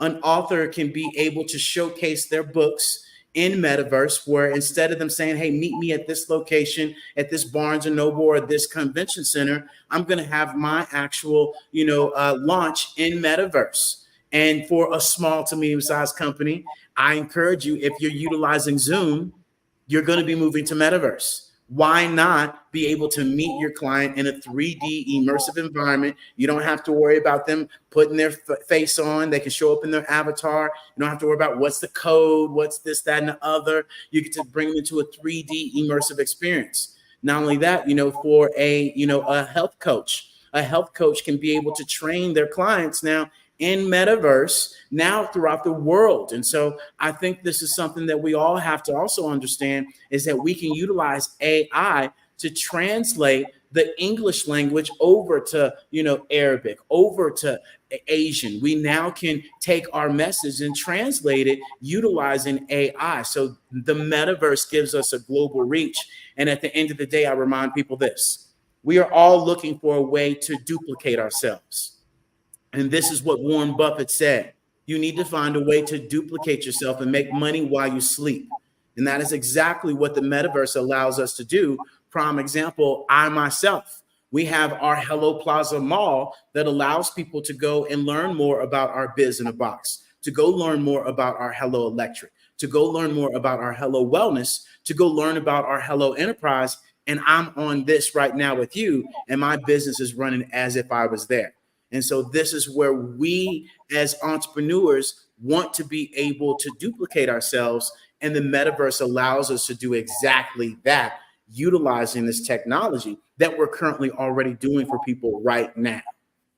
Wow, I'm so excited and privileged to just be able to interview this today, because for me, I am just going to be leaving here just trying to learn more about this. And I'm sure the audience is just as excited as I am. What was one of the biggest hurdles you faced when you transitioned from 2D to 3D? Well, one of the biggest things is I remind people that AI stands for artificial intelligence, right? And what it really stands for is adopting intelligence. We have to be adaptive. And especially for the Black culture, we tend to wait till it's too late, right? We tend to wait until, now all of a sudden NBA is going to be putting the games in metaverse. Now there's going to be a ton of people that will go and buy the Oculuses to be entertained, right? To then go and look at the games, other than finding out a way that they could take their own business, build their own brand, and take it into the metaverse. We wait till that wow factor. And this is where we have to be able to understand that we can't be waiting. The time is now. And, as I was mentioning, you have manufacturers, you have construction companies, you have retail companies such as Amazon, such as Snap, that are currently already utilizing the metaverse for their business and their brand. And so, this is where I just remind us that the metaverse allows us to, as a culture, better education, economic power, community building, right? Self-expression, culture preservation, and more importantly, we get to open up a bigger conversation about, social justice at the end of the day. And so the metaverse, we all should be pivoting to now, because it's happening now. And let's not wait till it's too late. And then we're like, oh, we missed the boat again, right? Wow, we're very much aware that companies that miss the boat, they're the ones that end up sinking. So definitely, I would love to encourage businesses to definitely try to start preparing. So this is my next question. How can a business start to prepare? What is the first step that a business can take in order to shift to the metaverse? Well, the very first step is that we encourage people, number one, come have a conversation with us. We are a consultation, company that allows us to either be able to show you, teach you, or do it for you. And this really allows us to educate you and take your business and share with you how you can personalize it into metaverse. And even more importantly, we ourselves can put you into our Hello Plaza Mall, where we can actually set everything up for you. We'll consultate everything for you. We'll be able to implement your actual business into the metaverse. And the biggest thing that we'd like to share with people is that, look, making this transition into the metaverse, you have to understand that the old ways of competition are gone, right? There is no more just you. We get to build a community together, and there's enough abundance for us all to win. We're now opening ourselves up to a 7 billion people market around the world with different languages. And now all we all need is just 1,000, to live comfortably. And so this is where the metaverse allows a small to medium-sized business to have their training, be able to showcase their webinars, be able to showcase their actual products. The holiday season is coming up. We have an abundant amount of people that are joining our Hello Plaza Mall to showcase their products that they have for sale for their holiday, Christmas sales, and their Black Friday sales, and their small Saturday sales, and their Cyber Monday sales. And so this is where together we collaborate, and it's really nothing more than your new website. That's the best way that I can share with people, is that the metaverse is now your new website. And that, the average age of the world is 30 years old. And these consumers, these youngsters, are in metaverse. Just like I'm sure, Miss Adams, you have heard of Fortnite. You have heard of Roblox. You might know some youngsters. And you're like, what is that? That is metaverse. And just like for us that are in our 40s, our parents, or when we were growing up, Facebook, right? Then we heard of Instagram. Then we heard of TikTok. And you might have been just like I was. Oh, I'll never get on TikTok. Those kids are dancing and all this. And now you're on TikTok. And so we can't be that naive to say, oh, it's not going to work or that's not happening. No, it's already happening. And I remind people, if you have a bigger research and development team than Nike, than Gucci, than Johnson & Johnson, and DHL and Walmart, then I want in on that, because they are already in metaverse. And why aren't you in metaverse yourself? Oh, wow. Amazing. Yes, I do have a 19-year-old and a 11 and 10-year-old. So I know how it is. That's all I hear about. So I understand that language for real. So can you just share with me some companies that would have embraced the metaverse and how it's impact their business?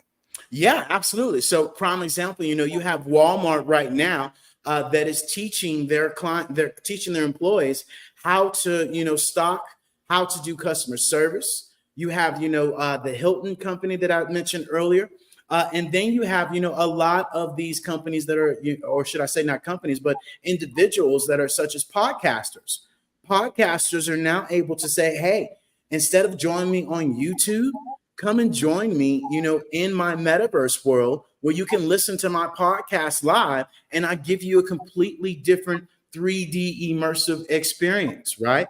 We also have one young lady, Miss Cleo Matthews. She helps, people with abusive, or should I say, substance abuse. And she's really able to pull together communities from around the world and put them in metaverse. And so, you're able to take your business, and whatever business it is, and be able to transition it into, the actual metaverse, which people have to understand. Go watch the movie Ready Player One. And, we all run around here and line up in lines to go watch Marvel movies, go watch Iron Man, go watch the Avengers. And they've been telling us exactly where we're going, right? What do you call Jarvis on Iron Man, right? On the Avengers? That's AI. And so this is where, we have to be able to understand the concepts of how this is going to help us all out as we move forward. Amazing. Oh my goodness. I am extremely excited, like extremely excited. And I know that our listeners are too. So, where can our listeners connect with you and what events do you have coming up? Anybody can connect with me at the hellollc.io. This is literally where you can go and visit our Hello Plaza live events, where we have weekly events on Tuesdays, Wednesdays, and Thursdays. Then also you can come and join our Pivot membership that starts out at $7 a month. This literally allows us to help entrepreneurs and business owners with their marketing, with their AI, with their strategies, teaching them about metaverse, teaching them how they can make the transition and or helping them do it as well. And so really at the end of the day, we encourage people to come join our Hello Plaza Mall. And for the Black Business Network, we're able to offer our actual, crowd here, $597 from a product that's normally at $697 to join our Hello Plaza Mall. And so this allows us to customize it. This allows us to be able to design your work and be able to give you consultations of how you can utilize this mall. Absolutely amazing. Well, thank you so much, David, for being here on our Black Business Network. We also thank you for being a sponsor. Absolutely. Thank you. Genius is common, and I'll see you on the other side. The Black Business Expo's mission is to raise funds for high school seniors going to college or K-12 entrepreneurs. This expo is a fundraiser for students. You may go to www.blackbusinessexpousa.com to donate to the scholarship fund or use the Cash App BBXUSA. Our goal is to give laptops and up to $5,000 to students. Students can register online at www.blackbusinessexpousa.com. Every dollar counts, so we want to remind you to donate to the scholarship fund. What if you could build your own city? A place where every child can find nurturing people to help them achieve their full potential. A place where every adult can access job training support, where health education is abundant, where social justice ruled the land.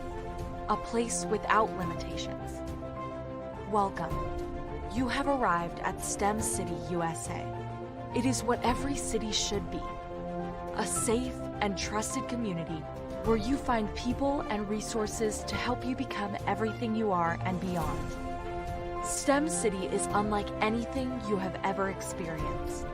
It is a digital twin of the world around you, only better. STEM City is about energy and soul renewal. It is more than a digital world. You can almost feel the power of live cultural events, music, and theater. STEM City promises a better future for children with caring mentors and hands-on activities with dedicated tutors to support our youth. STEM City is your passport to a healthy lifestyle with weekly events addressing our community's many issues. STEM City is your financial well-being with helpful information on wealth management, career advancement, job training, and so much more. STEM City is the community you deserve. It is the city where your dreams can come true. STEM City USA, a place in the sky that is accessible to all who reach for the stars.